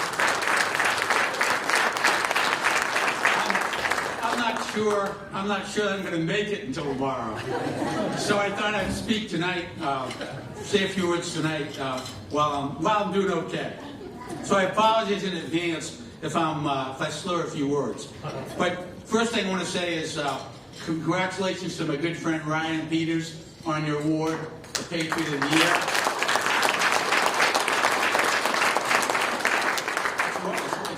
It's a well-deserved honor. And Ryan will get this. All I have to say is, as a West Point graduate, go Army, beat Navy. Second thing I want to say, and this individual is too humble to say it, but I feel like I have to say it. And unlike, I won't mention General Miley, former General Austin, McKenzie, General McKenzie, we all saw what happened to that fiasco with the Afghanistan withdrawal. I won't get into that, but unlike them, I'm not afraid to speak my mind. But what I want to say is, I think all of the board members and me personally, I would like to thank Todd Sherman for all that he's done for the Patriots.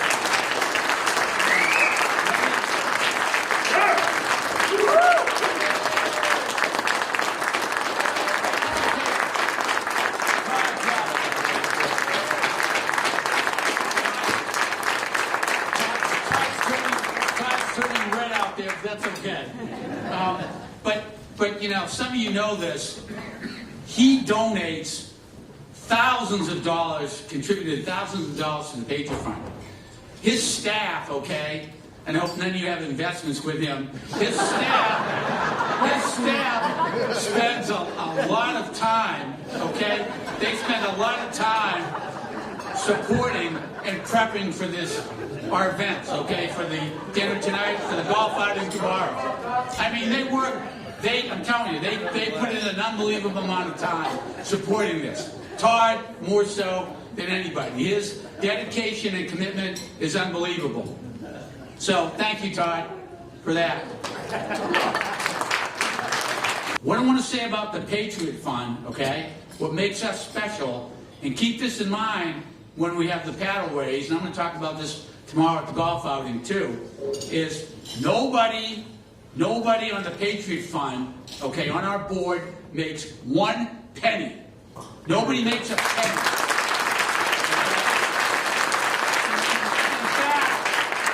In fact, with our time and our money, I mean, we just make all kinds of donations and commitments and put an unbelievable amount of effort into this, all for free. You know what our reward is?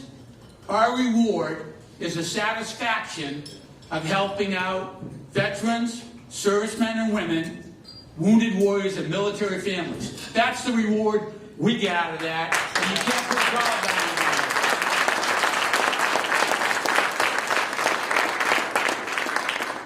it. Okay, and the last thing that I want to mention, and I would be really remiss if I didn't mention this. At the beginning of our event, we talked about Ed Byers, okay? And I'm going to talk about Ed Byers real briefly, okay? There are very few, and it's not the Congressional Medal of Honor. It's the Medal of Honor awarded by Congress. That's the correct title. There are very few living recipients, okay? Anything that anybody in this room has done, anything, civilian or military, okay, it pales in comparison to what Ed has done and his sacrifice. So let's give him the standing ovation that he deserves.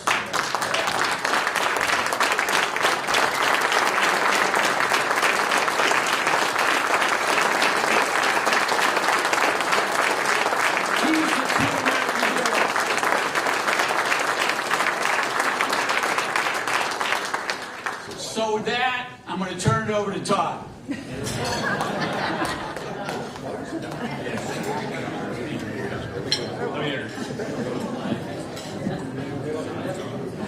Damn. Typical New Jersey fashion. I think the general wants to go get in a bar fight. Let's go kick some ass. We're going to take Ed, we're going to take Ryan, we're going to take Kurt, Eric, John, who else? Joe, who else is in this? Let's go get in a bar fight. Yeah. Let's go do it. General, thank you for those words. Hey, at this time, Mr. Sherman's gonna give a little future on the Patriot Fund. So, ladies and gentlemen, your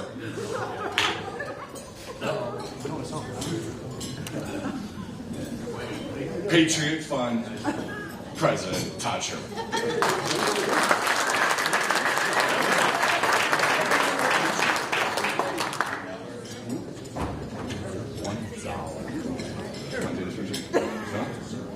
No. Okay. All right. Apologize. That was quick. Good. That was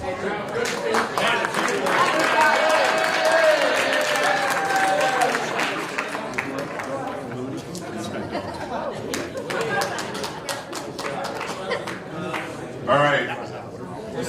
This next person, I met him some years ago, and when I first met him, I thought he was full of shit. And here comes this, brown, tan, good-looking guy with a lot of hair, dropping all these special operators' names, asked me if I was a team guy, and just all this stuff. And I had to sit back a little bit and just watch him perform. And I'll tell you what, over the years, and everybody that I introduce this gentleman to, I say the same thing. I say, hey, just sit back and listen and watch before you make judgment. This individual sacrifices his time. He puts everything that he has, heart, soul, into supporting our veterans, their families, and our service members. This guy will turn a room, he will raise some money, and he does this selfishly because he believes in what we do and how we do it. So it gives me great honor to introduce my friend, Mike Ziggy Okay.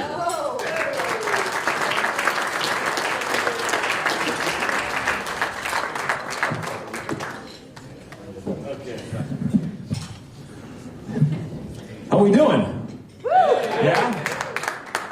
So, I have to make this announcement real quick. So, I played an event about 3 weeks ago now that I actually won the hole-in-one package, and I kept the money, and nothing really happened to me. I'm just saying, so whoever wins it tomorrow. Paddles? Yeah. Everybody's, by the way, you're going to spend some money now, whether you like it or not or know it, you're going to spend some money. I'll put you in the hook. So guys, those of you who don't know me, I'm Mike Ziggy Ziegler. I've been involved in special operations since 2010. I'm a professional golfer, professional musician, and I love this country. I love this country as much as anybody in here, and I'll tell you, I love all of you very much for supporting this. And I want to give it up for Todd Sherman, again, for doing this, and all his board members, Jeff O'Hare, Will Martin, and everybody. We're going to have a good time here. So, we should raise some money. My first auction item is going to be, I know you guys give it up for this magician here tonight. That was pretty awesome.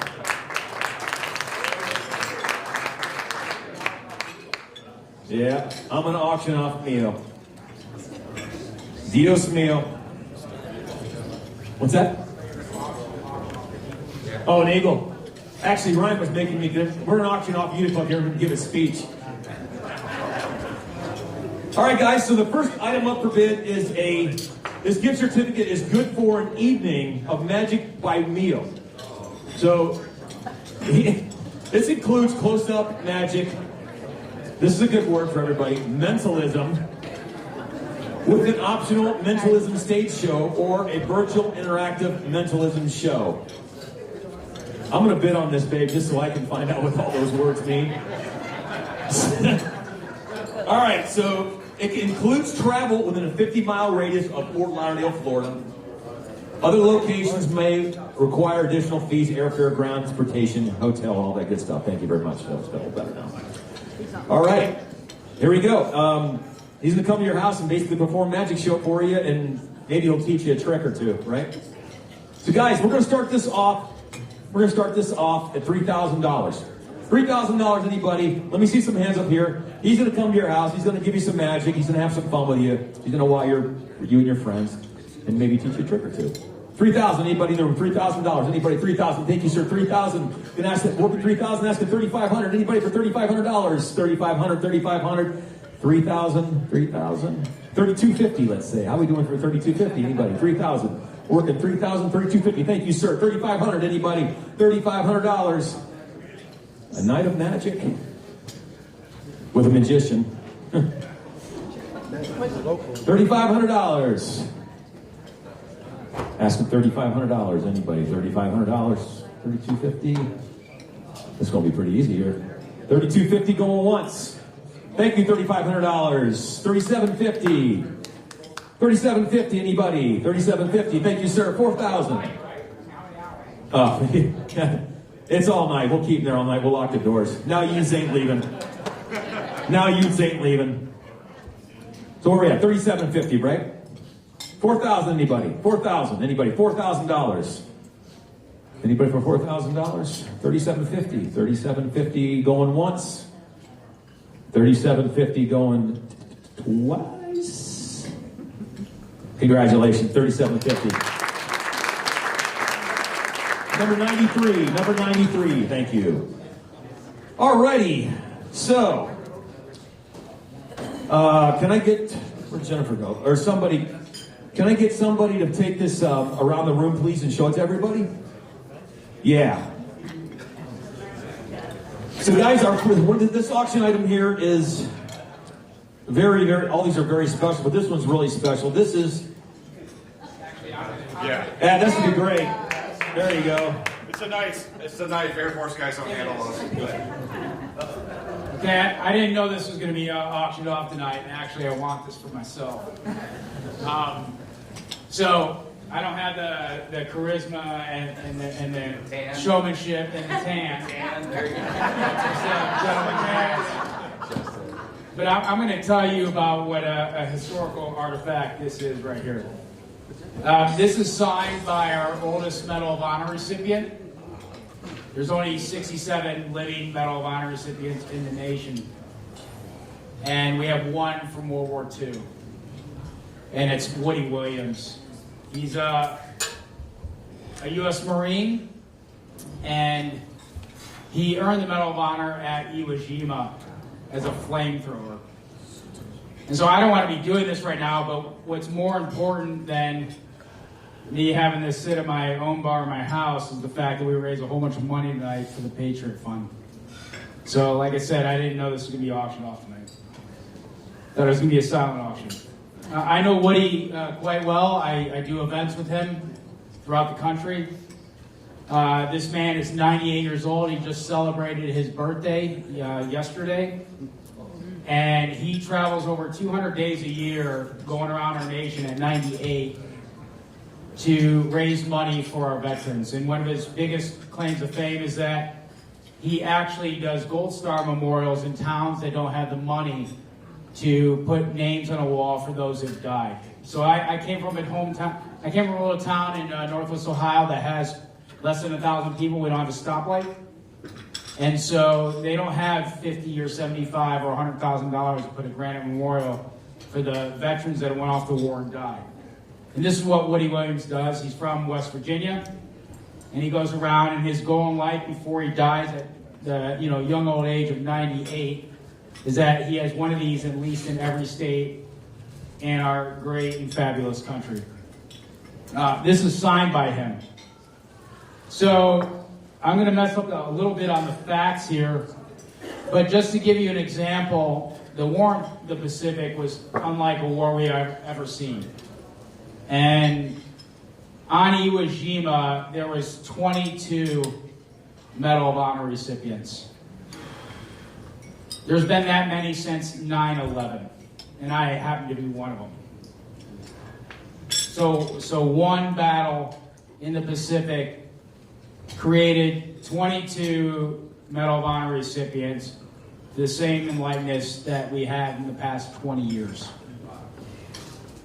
So when Woody Williams was a Marine on Mount Suribachi trying to go and attack a Japanese bunker, he said, yeah, I'll do it. He was a flamethrower, which means he had to wear gas on his back. And he's like, I just need a couple people to provide security for me. And they said, okay. Well, a couple of those guys got killed providing security for Woody as the rounds were bouncing off his fuel tanks. No idea why it didn't explode. He's basically carrying a bomb on his back. And he was able to extinguish this bunker, would help advance the force up Mount Suribachi. There's a show on like an A&E or something like that where Woody actually gets to go and pick up a flamethrower again, and they wanted to help him out, and he said basically, go fuck off. I carried this up Mount Suribachi, I can carry it myself. He puts it on his back and like flamethrowers a target, like on a show. You can go watch it. So I'm glad it's being live auction. I'll let you take it from here. But given some context and some history behind it, gives it a lot more value because it's signed by literally an American legend. Yeah.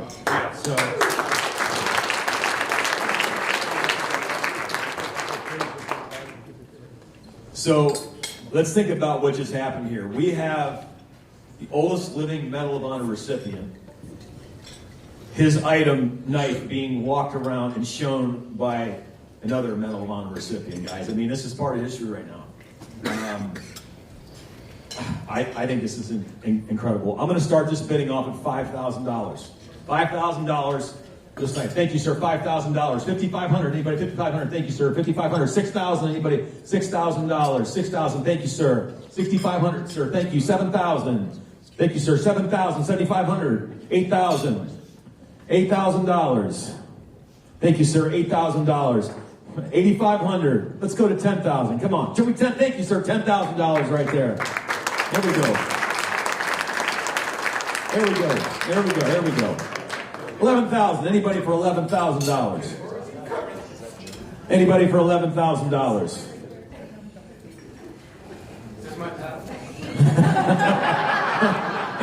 Hey, that's your paddle. Okay, all right. We got 11,000 right here. 13,000.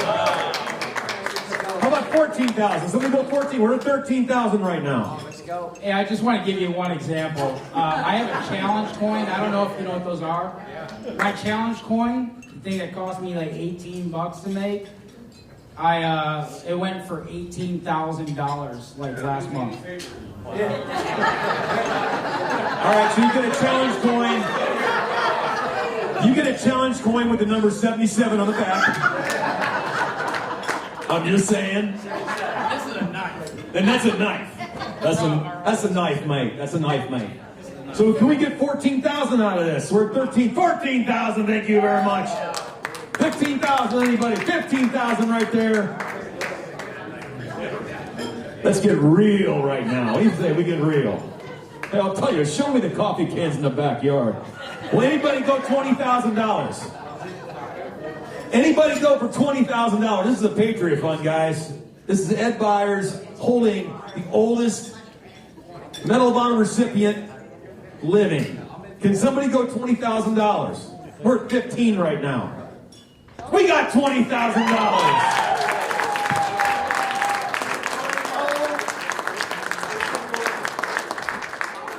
Oh, yeah. Yep. I don't even drink and I'm moving up here. Got 20,000. I don't know what else to do. I mean, I don't know whether... 21,000? 20,000 going once. 20,000 going twice. Sir, congratulations.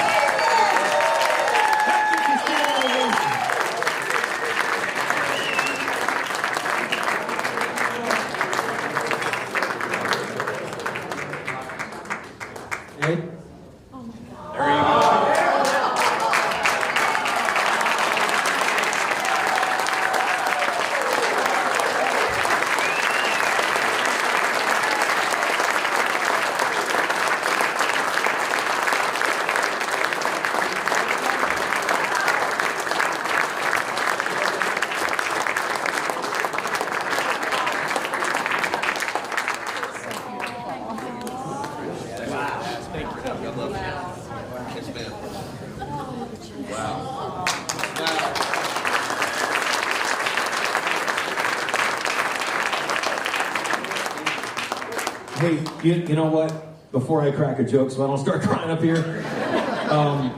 You want to know why all my brothers go overseas and do what they do, and sisters, they fight for this country and die for all of us? That's the reason right there.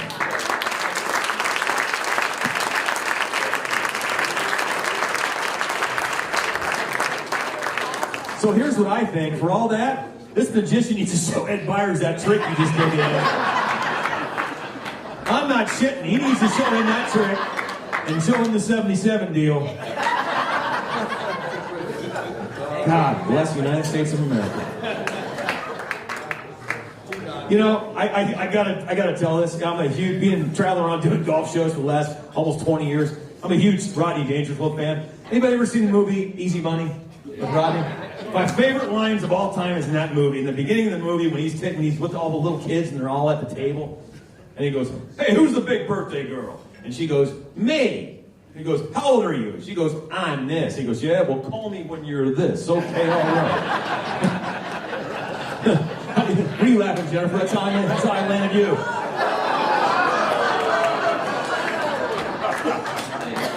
Welcome to the family, my love. All right, here we go. Man, that made my ear, sir. Thank you so much. Wait till I tell all the guys in Dev Bureau what happened, Eddie. All right, the next one, item up for bids. We all got Bon Jovi fans here, right? So my good friend, great friend, Mr. Tico Torres, drummer for Bon Jovi, he's a great friend of all of us, you know, especially Patriot Fund and Project OVAT. I played a lot with Tico, and Tico is been nice enough to donate some stuff for us. Tico's we're going to give 2 tickets to any Bon Jovi show when their schedule comes out, which will probably play in 2022. And they're good forever, so if stuff happens with COVID, don't worry about it. We'll get you, they're good forever. So we're going to, let me read this here. It includes one-night hotel accommodations. It's a $250 max voucher. Airfare and rental are not included yet. We can get this going pretty good. I'll throw it in myself. So, all right, guys. So again, you're gonna get to go backstage, hang out with Tico. He'll introduce you to the band members. You'll have great seats, and you'll have a one-night stay, and you'll get to be a part of American history, because who knows how much longer they're going to be touring. In my mind, the greatest band, top 5 bands of all time, and the greatest band currently touring in history. So here we go, guys. 2 tickets, Bon Jovi. You cannot get these online. It's only available here. So, guys, 2 tickets. We're going to start this off at $2,500. Anybody for $2,500 to go see Bon Jovi, hang out backstage and have a good time with everybody. Bon Jovi. Anybody? 22 tickets for $2,500. $3,000. Anybody for $3,000? Thank you, Todd. $3,000. $3,500. $3,500. Live on a prayer. Thank you, sir. $3,500. $4,000. Anybody for $4,000? Keep it going. $4,000. Thank you, sir. $4,000. $4,500. Anybody for $4,500? $4,500. Thank you, Todd. $4,500. $5,000. Anybody for $5,000? Thank you, sir. $5,000. There we go. $5,500. $5,500. Thank you, Todd. $5,500. $6,000. $6,000. American money. Thank you very much. $6,000. $6,500. Anybody? Anybody? Honey, don't raise your hand. We get to go anyway. So.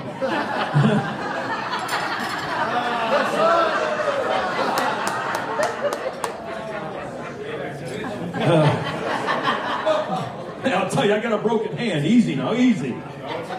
Hey, cheer up, will you? Where am I at? $6,500. Anybody for $6,500? Anybody? $6,000 asking $6,500. $6,000 asking $6,500. $6,500. Thank you, sir. $7,000. $7,000. $7,000. $7,000. I'm gonna have to. Where's my? $7,000. Come on now, $7,000. $7,000. This is a really cool experience. Here, I'll even spruce it up a little bit. Here, come on, $7,000. I'd play you some music. I'd remind you what the band's about. Play it. I mean, where can you hear, you know? Come on, think about it. Just you, Tico Torres behind the drum set. Backstage isn't that great. No chicks back there anymore, brother. Sorry to tell you that. $7,000. Anybody for $7,000?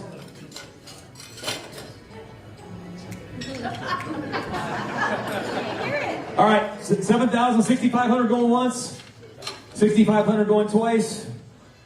Hey, can you match $6,500? Because I'll send you 2. Todd, $6,500 going once, twice. Congratulations, my friend. All right, awesome. All righty. Let's do a golf package here. This is pretty cool. Caves Valley golf with 4 hockey legends. Yeah, it's where Patrick Cantlay just won. I mean, that was a couple of my buddies on tour said that it's one of the nicest courses and coolest courses they've ever been out on. And it is donated by Todd Sherman. So here's the deal. You get to, I believe it's 1 day, 2 nights, correct? Yes. Okay, it includes, you get to play golf with hockey legends. 2 days, 1 night, I'm sorry. I give you a break. I was born in a truck, all right? You know. So, golf hockey legends Justin Williams, Mark Messier, retired referee Kerry Frazier. Who? Frazier sucks.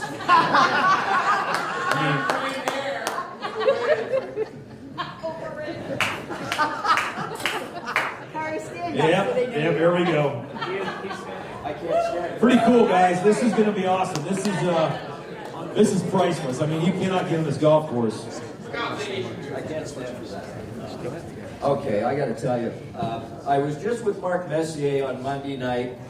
We went to Slavonic, and we were sharing a cabin together, and I was checking in, and Mess said, hey, where are you going? I said, well, I can check into my room. He said, no, you're coming to the bar.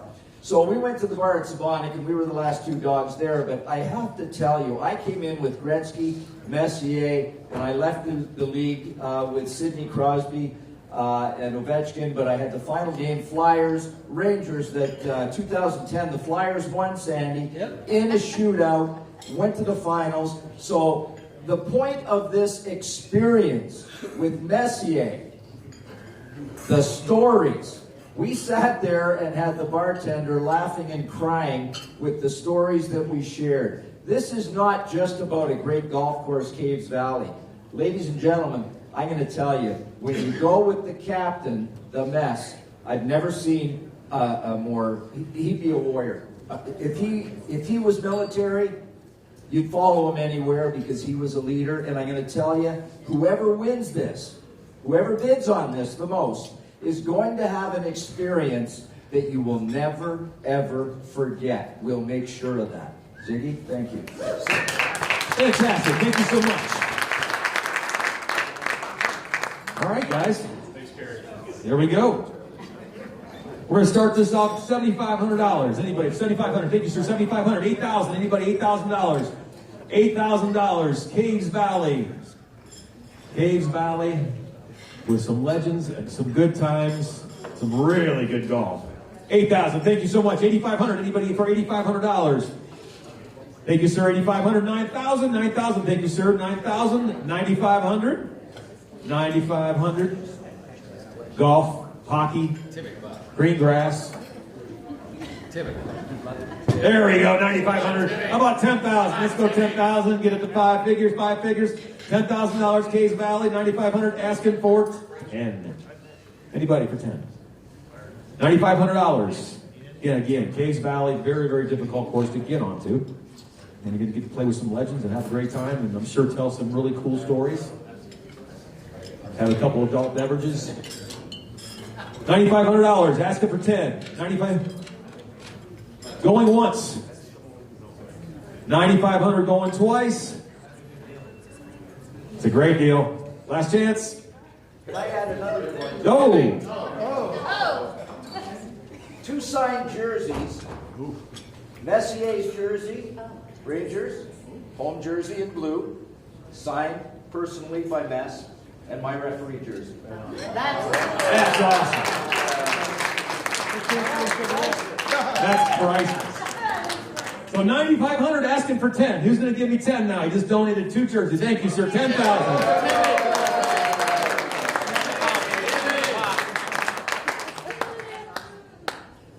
Poor guy. This dude's getting beat up, man.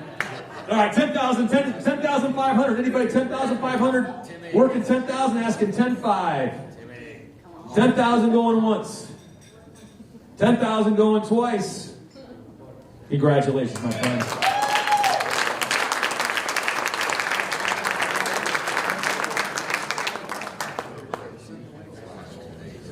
All right, another golf package here.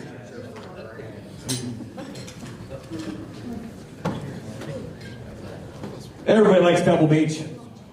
So we got a cool little auction item here. Let's see, it's going to be a foursome. You're going to get to go to Pebble Beach. You're going to get to stay at the lodge at Pebble Beach. And you are going to, for 4 people, and you're going to get to play Spyglass and Pebble. Be a great time for you. A lot of fun. Do an event every year out there for the Marine Corps, and it is amazing out there. It really has been out there a bunch for events and everything, and it's just nothing like it anywhere in the world. It's going to be 4 of you. You can stay out there, have a good time. And if you go out there, maybe somebody up here like me, maybe he'll get you on another course too. Maybe surprise you guys with something out there. I will get you on another course if you're there for an extra day. So we're going to start this bid off. The minimum bid on this one is going to be $10,000. $10,000 for Pebble Beach. 4 of you get to go play, stay at the lodge. No, there's only blackout dates are the PGA Tour tournament and the Champions Tours. Any other time, you're good to go. They're really cool out there. Brian, my good friend Brian Sosik will take good care of you guys. How many nights? So, what's that? How many nights? 2. 2 nights. Includes 2 nights. It's golf for 4, including carts, everything. Chips, dips, chains, whips. All good. So, anybody can tell me what quote that movie's from, I'll give them $100 right now. I'll donate it anyway. No, it was Weird Science. Thank you. All right, $10,000. Starting off bid, $10,000 for Pebble Beach. Anybody, thank you, sir. $10,000. 10.5. Anybody? 10.5. Thank you, sir. 11,000. Anybody for 11,000 for Pebble Beach? 11,000 for Pebble Beach. Thank you. 11,000 for Pebble Beach, sir. 11.5. 11.5. Anybody? 11.5. 11,000. Asking 11.5. 11,000. Asking 11.5. Honey, we get to go out there a couple times a year, so take it easy. All right, 11,000 going once. 11,000 going. Oh, we got 11.5 right there. Thank you, sir. $12,000. Anybody for $12,000? Asking $12,000 for Pebble Beach. Thank you, sir. $12,000. Where's Eddie Byers at? He's probably out there getting that magic lesson. 12.5. Anybody for 12.5? 12.5. 12.5. 12,000 asking 12.5. 12,000 asking 12.5. 12,000. 12,000 asking 12.5. 12,000 going once. 12,000 going twice. Hey, congratulations, sir. Very good. Bidder number 6. Dude, you must be important. You got a single-digit bidder. It's like bidder 1. All right, guys, here we go. So here's a really cool deal. So how many of you in here have seen the movie Captain Phillips with Tom Hanks? It's a good movie. Our good friend, very good friend, Captain Richard Phillips, the captain of the Maersk, Alabama, was in Somali waters, was hijacked, and was rescued by SEAL Team 6. They came aboard the Bainbridge and pretty much eliminated the pirates. So you will get to hear the rest of the story when 5 of you leave in a private jet from here. You fly down to Tampa and you play one of the best courses in Florida, in my opinion, is Old Memorial Golf Club. Anybody ever heard of Old Memorial? You'll never find a better bunch of guys. You'll never find a better service. It's a great experience. And you are going to get to sit there and talk to Captain Phillips, and I'm going to throw in something extra for you. I will make sure that one of 2 things happens. The Command Master Chief of the operation, which Jimmy Lindell, who we all know, was the Master Chief of that operation, will either FaceTime you guys with Captain Phillips there, or he'll come himself. So if he can come, he'll come. If not, you will get a FaceTime. So you will actually get to meet the Master Chief that commanded that operation. So I will make that happen too. So guys, this is great times. And a private jet, right, Tom? Turboprop. Yeah, turboprop. Hey, one thing's for sure. I never want to travel anywhere with Tom Hanks or any kind of his movies. Because everyone ends up pretty shitty, guys. I'm just saying. You'll be talking to a volleyball on the beach somewhere. Anyway. All right, guys. This is awesome, man. So again, 5 people, Captain Phillips, overnight accommodations provided at Old Memorial, right, Tom? At Old Memorial, private plane. You get to hang out with Captain Phillips and hear about the whole real story, and you get to meet Jimmy Lindell either in person or on FaceTime. And pretty awesome. Start this off, $10,000, guys. Come on, $10,000 for this amazing experience. Thank you, sir. 10,000. 10.5. Anybody for 10.5? 10.5. Thank you, sir. Guys, 11,000. Anybody 11,000? Thank you, sir. 11,000 in the back. 11.5. 11.5. Pretty good experience. The jet fuel's worth that. 11.5. 11.5. 11,000 again. Captain Phillips, which you will love. He's got a really thick accent. So he'll say, "Hi, how are you? I'm Rich Phillips. I got a daughter." So 11.5. Anybody? 11.5. 11.5. 11,000. Last one, 11.5. Anybody? 11.5. 11,000. Asking 11.5. 11,000 going once. 11,500. Thank you very much, sir. 12,000. Anybody? 12,000. Ted's tots on it. Oh, Will Markham's going to caddy.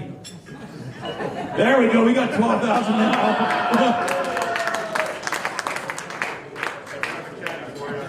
You 12.5. He didn't get 12.5. So we're at 12.5. 13.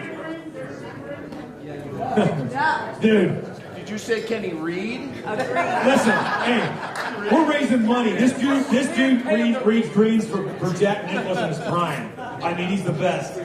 He's the best in business. We're 12.5 asking 13,000. Anybody? Then you get Will Markham as a private caddy. So you got 12.5 asking for 13 now. 12.5 asking for 13, and Will Markham will caddy for you. I think he ought to wear like a Caddyshack outfit too. You know what I mean? Something pretty cool. 13,000. Thank you, sir, in the back. 13,000. 13,000. He's like, here. All right, 13.5. There we go. 14. Anybody? 14. Your turn. 14,000. Will Markham. 13.5 going once. 13.5 going twice. Anybody? Anybody? Hey, congratulations, brother. 13,500.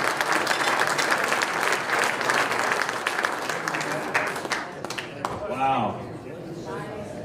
Woo. We're gonna drink some beer. Oh, don't go anywhere, Will. Now you opened up. I'm putting you to work. All right, guys, here we go. So, this next experience is pretty unique. My good friend Steve Griffiths, he's also a team guy. He's actually at 18 right now. Team 18. He was a Team SEAL Team 4. Great firearms instructor. So four of you can come to Tampa or Florida area, or we can come up here, however you want to do it. You're going to get to spend an entire day training, firearms training, shooting, blowing a couple things up, having a good time, and training and learning how to do combat maneuvers with some SEALs and possibly somebody else. I'll try and do that in a minute, Will Markham. This is really cool. So you guys, we can either come to you, or you can come to Florida and have a great time, and you can learn how to train. It's a great time, guys. I'm telling you. Survival skills is a must, and you will learn a lot. So again, we're going to start this off at 5,000. Anybody? 5,000 bucks to train. Thank you. $5,000. $5,000. Anybody? 5,500. 5,500. Anybody? $5,500. Training all day with some Navy SEALs. And I got a surprise guest that's going to make his appearance. Will, are you going to go shoot with him too? Absolutely. So there you go. Will Markham's going to shoot with him now too. So you can get to train with Will. My line. 5,500. Anybody for $5,500? 5,500. $5,500 shooting with the SEALs. Anybody? Thank you, sir. $5,500. 6,000. Anybody? 6,000. Anybody for $6,000? 5,500 going once. There's 6,000. Thank you very much. 6,000. Asking 6,500. Anybody? 6,500. $6,500. We got 6,000. You got a bid, Lauren? Thank you. 6,500. Thank you. That's close. 7,000. Anybody? $7,000. $7,000. 7,000. Anybody? Training all day, having a good time. Having a little fireside chat, a little dinner afterwards. 7,000, 6,500 going once. 6,500 going twice. Congratulations. Thanks, man. Sold 60.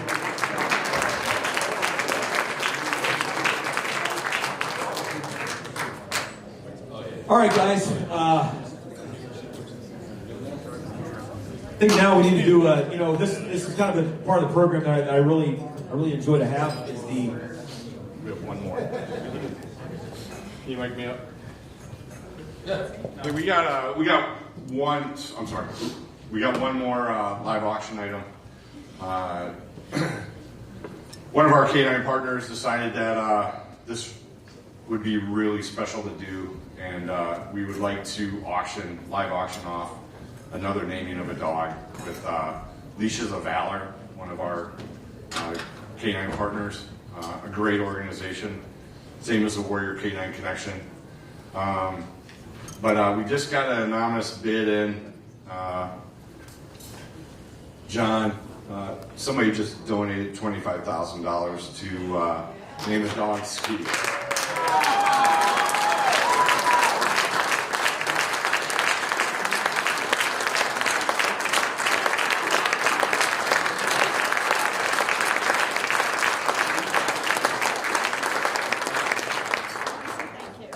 Would anybody like to outbid that? Anybody? Anybody at all? Dogs always win. So, John, in honor of your buddy, $25,000. That's special, guys. You know, I for a second here, I kind of, you know, I get the opportunity to go around the country and do a lot of these events, and I get to see a lot of really cool things, and you know, I kind of wish the rest of the world would kind of get to see how great this country really is, and it's acts like that, and how much we really love each other and care for each other, and it gives you hope that there's a lot out there still of great people. And that's why we are the best country in the world, and we will continue to be the rest of mankind's existence.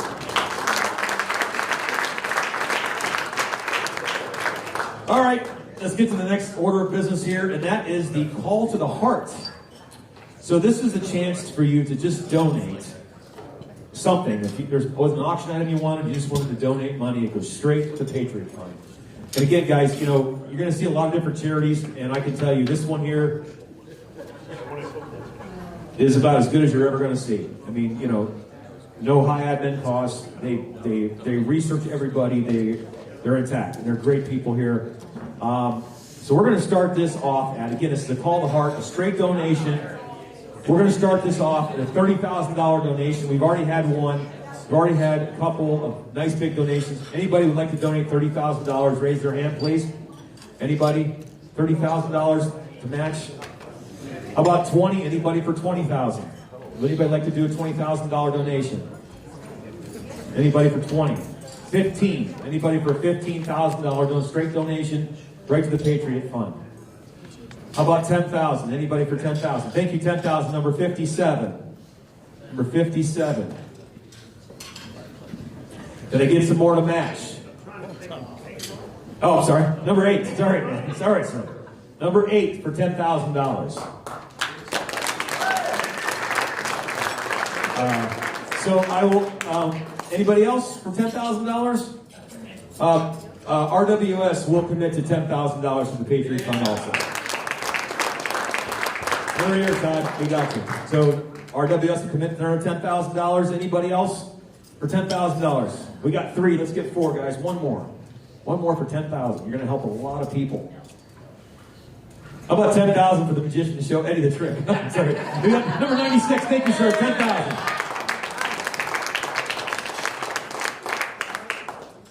Fantastic. Guys, how about 5,000? Anybody for $5,000? Thank you. Number 77 for 5,000. Number 56 for 5,000. Number 20 for 5,000. Number 68 for 5,000. Thank you so much. David, keep your paddle down. We're good.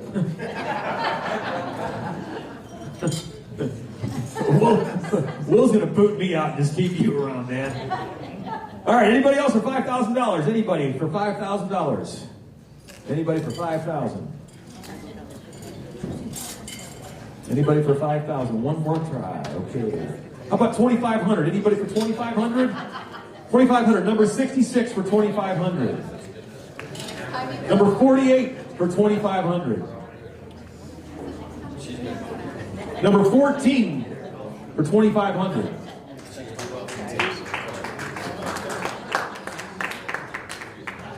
Anybody else for $2,500? Anybody else? $2,500. Last call, and we're going to move down. One more. All right, we'll go to 1,000. Make it real simple. Anybody for 1,000? Anybody for 1,000? Number 10.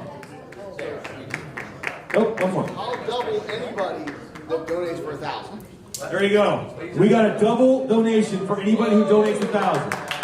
Let me see them stars. I'd like to see 50 stars in here. That would be pretty cool. I'd like to see 50 stars right now. That would be cool. Sorry, dude. It's a bad night for you, brother. You got the wrong dude up here. Maybe you need a new pair of booties. Keep them hands up, guys. We got number 6. What's that? Number 5. Number 70. Number 66. Number 68. Number 59. Number 27. Number 57. Number 56. Number 37. Number 61. Number 52. Number 65. Number 2. Number 46. Number 13. Number 8. That's awesome.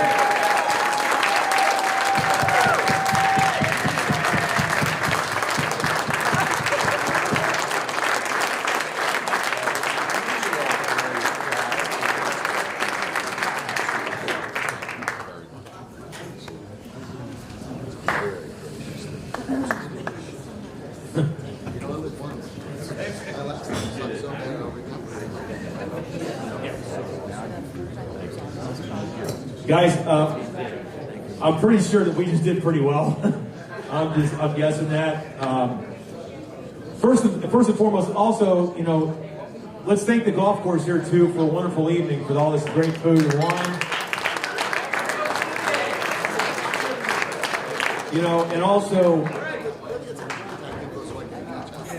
I also want to say one more thing too, and I like to say this at all the events that we go to. Somebody asked me a while ago, why do the guys continue to sacrifice themselves and everybody else, go overseas and do this, and every day, and risk their lives and give their lives? For one reason, and remember this, it's because they love us. They love us, and they want us to go out and love each other and build a life and raise a family and just show everybody that we are the best. So remember that. That's what these guys do, and that's what they want. The next time you thank them, just remember that. Tell them you love them for crying out loud. So I do love you, Eddie. You too, Ryan. You too, Ryan. You too, sir. So, guys, that concludes the auction. So we're going to have a total here. We're going to bring up Todd Sherman. We just kicked major ass in this, so I will have a total here soon. I'd like to bring Todd Sherman up. Bring Todd?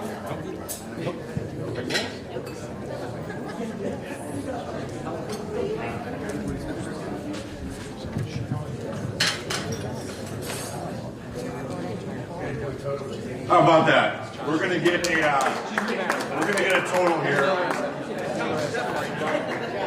What an incredible night. Remember when I said the theme at the beginning was believe? Man, believe in it. Believe in it. We are going to support veterans and their families. We're going to get to name 2 new dogs for their service member and their veteran that is going to save a life. We're going to do very good things, so believe.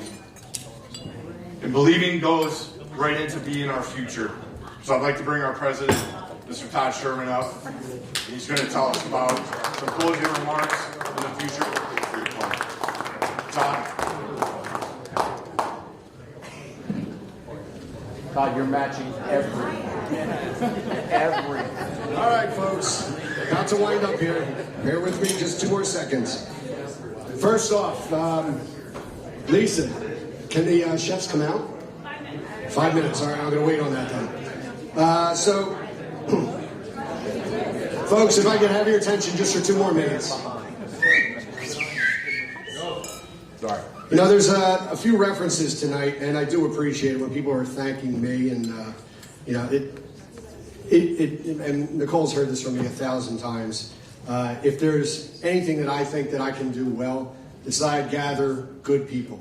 I have an unbelievable team professionally. My friends have stepped up to the plate in a truly yeoman fashion. So I want to recognize Wendy.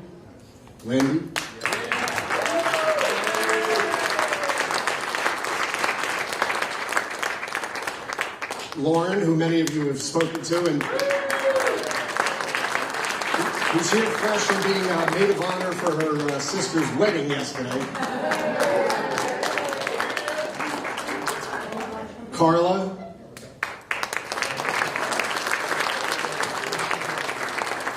My partner, Mike Francisco, who spoke earlier. And Ken, if you can grab something for me. And two other people that really stepped up to the plate and made a big difference tonight. That being Lisa Caruso.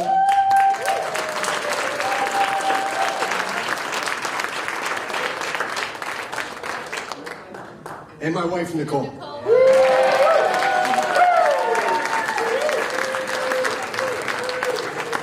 So if I could ask Lisa, Nicole, Wendy, and Lauren to come up for a moment.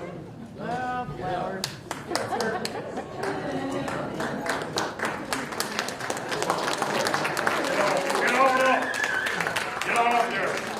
Get.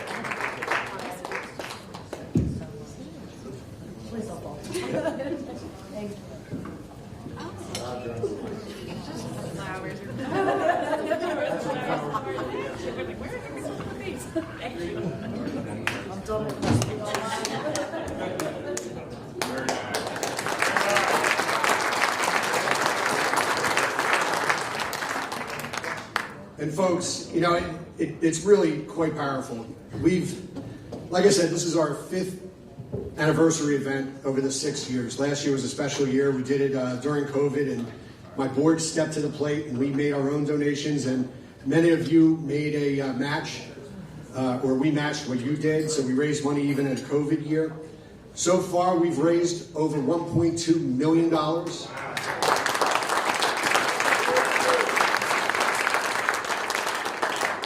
More impressive than that, this year we are going to surpass $2 million.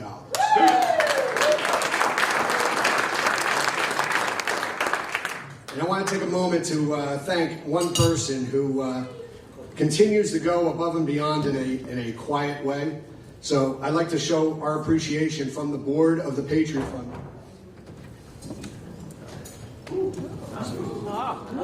This very special golf bag. One of a kind. One of a kind. To a man who not only donates every year, but donates his plane for a bid every year. Dave, please.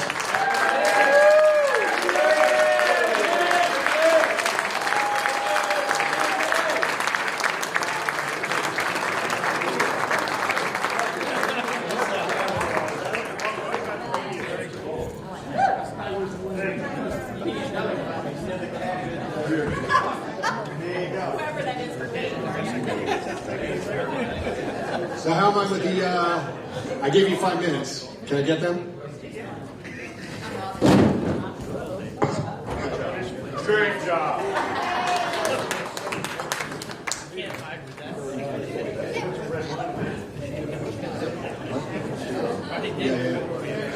And one last moment before, as we wait for the kitchen staff to come out. The Patriot Fund is on to, excuse me one second. I know I told you, but bear with me one more moment. We have some major initiatives this year. We are announcing a partnership with Home Depot, which is going to get us much broader exposure that we're really excited about, doing rehabilitation work for homeless veterans and veterans in need of that level of assistance. And we're also embarking on a national program with Chickies and Pete's that we're very excited about. They've given us an opportunity to brand or co-brand with the entire Chickies system, which is 16 stores strong, including their airport, where the name, the Patriot Fund, and their opportunity to donate and support us is going to get national attention. So it's really something special.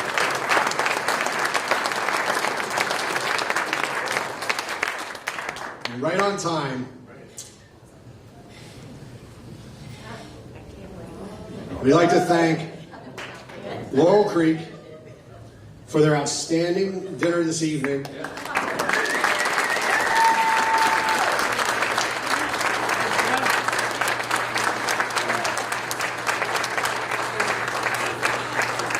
back of the house, led by Chef Pete.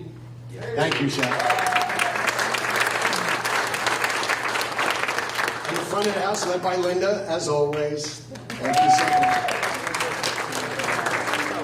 And as far as the chef's competition, it was really close. The best appetizer, Chef, was the tuna.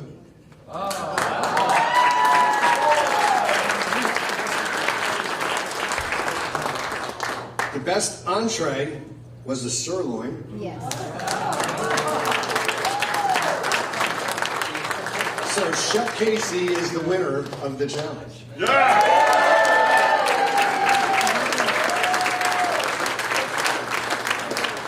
Thank you all for making this a terrific evening. And thank you everybody once again.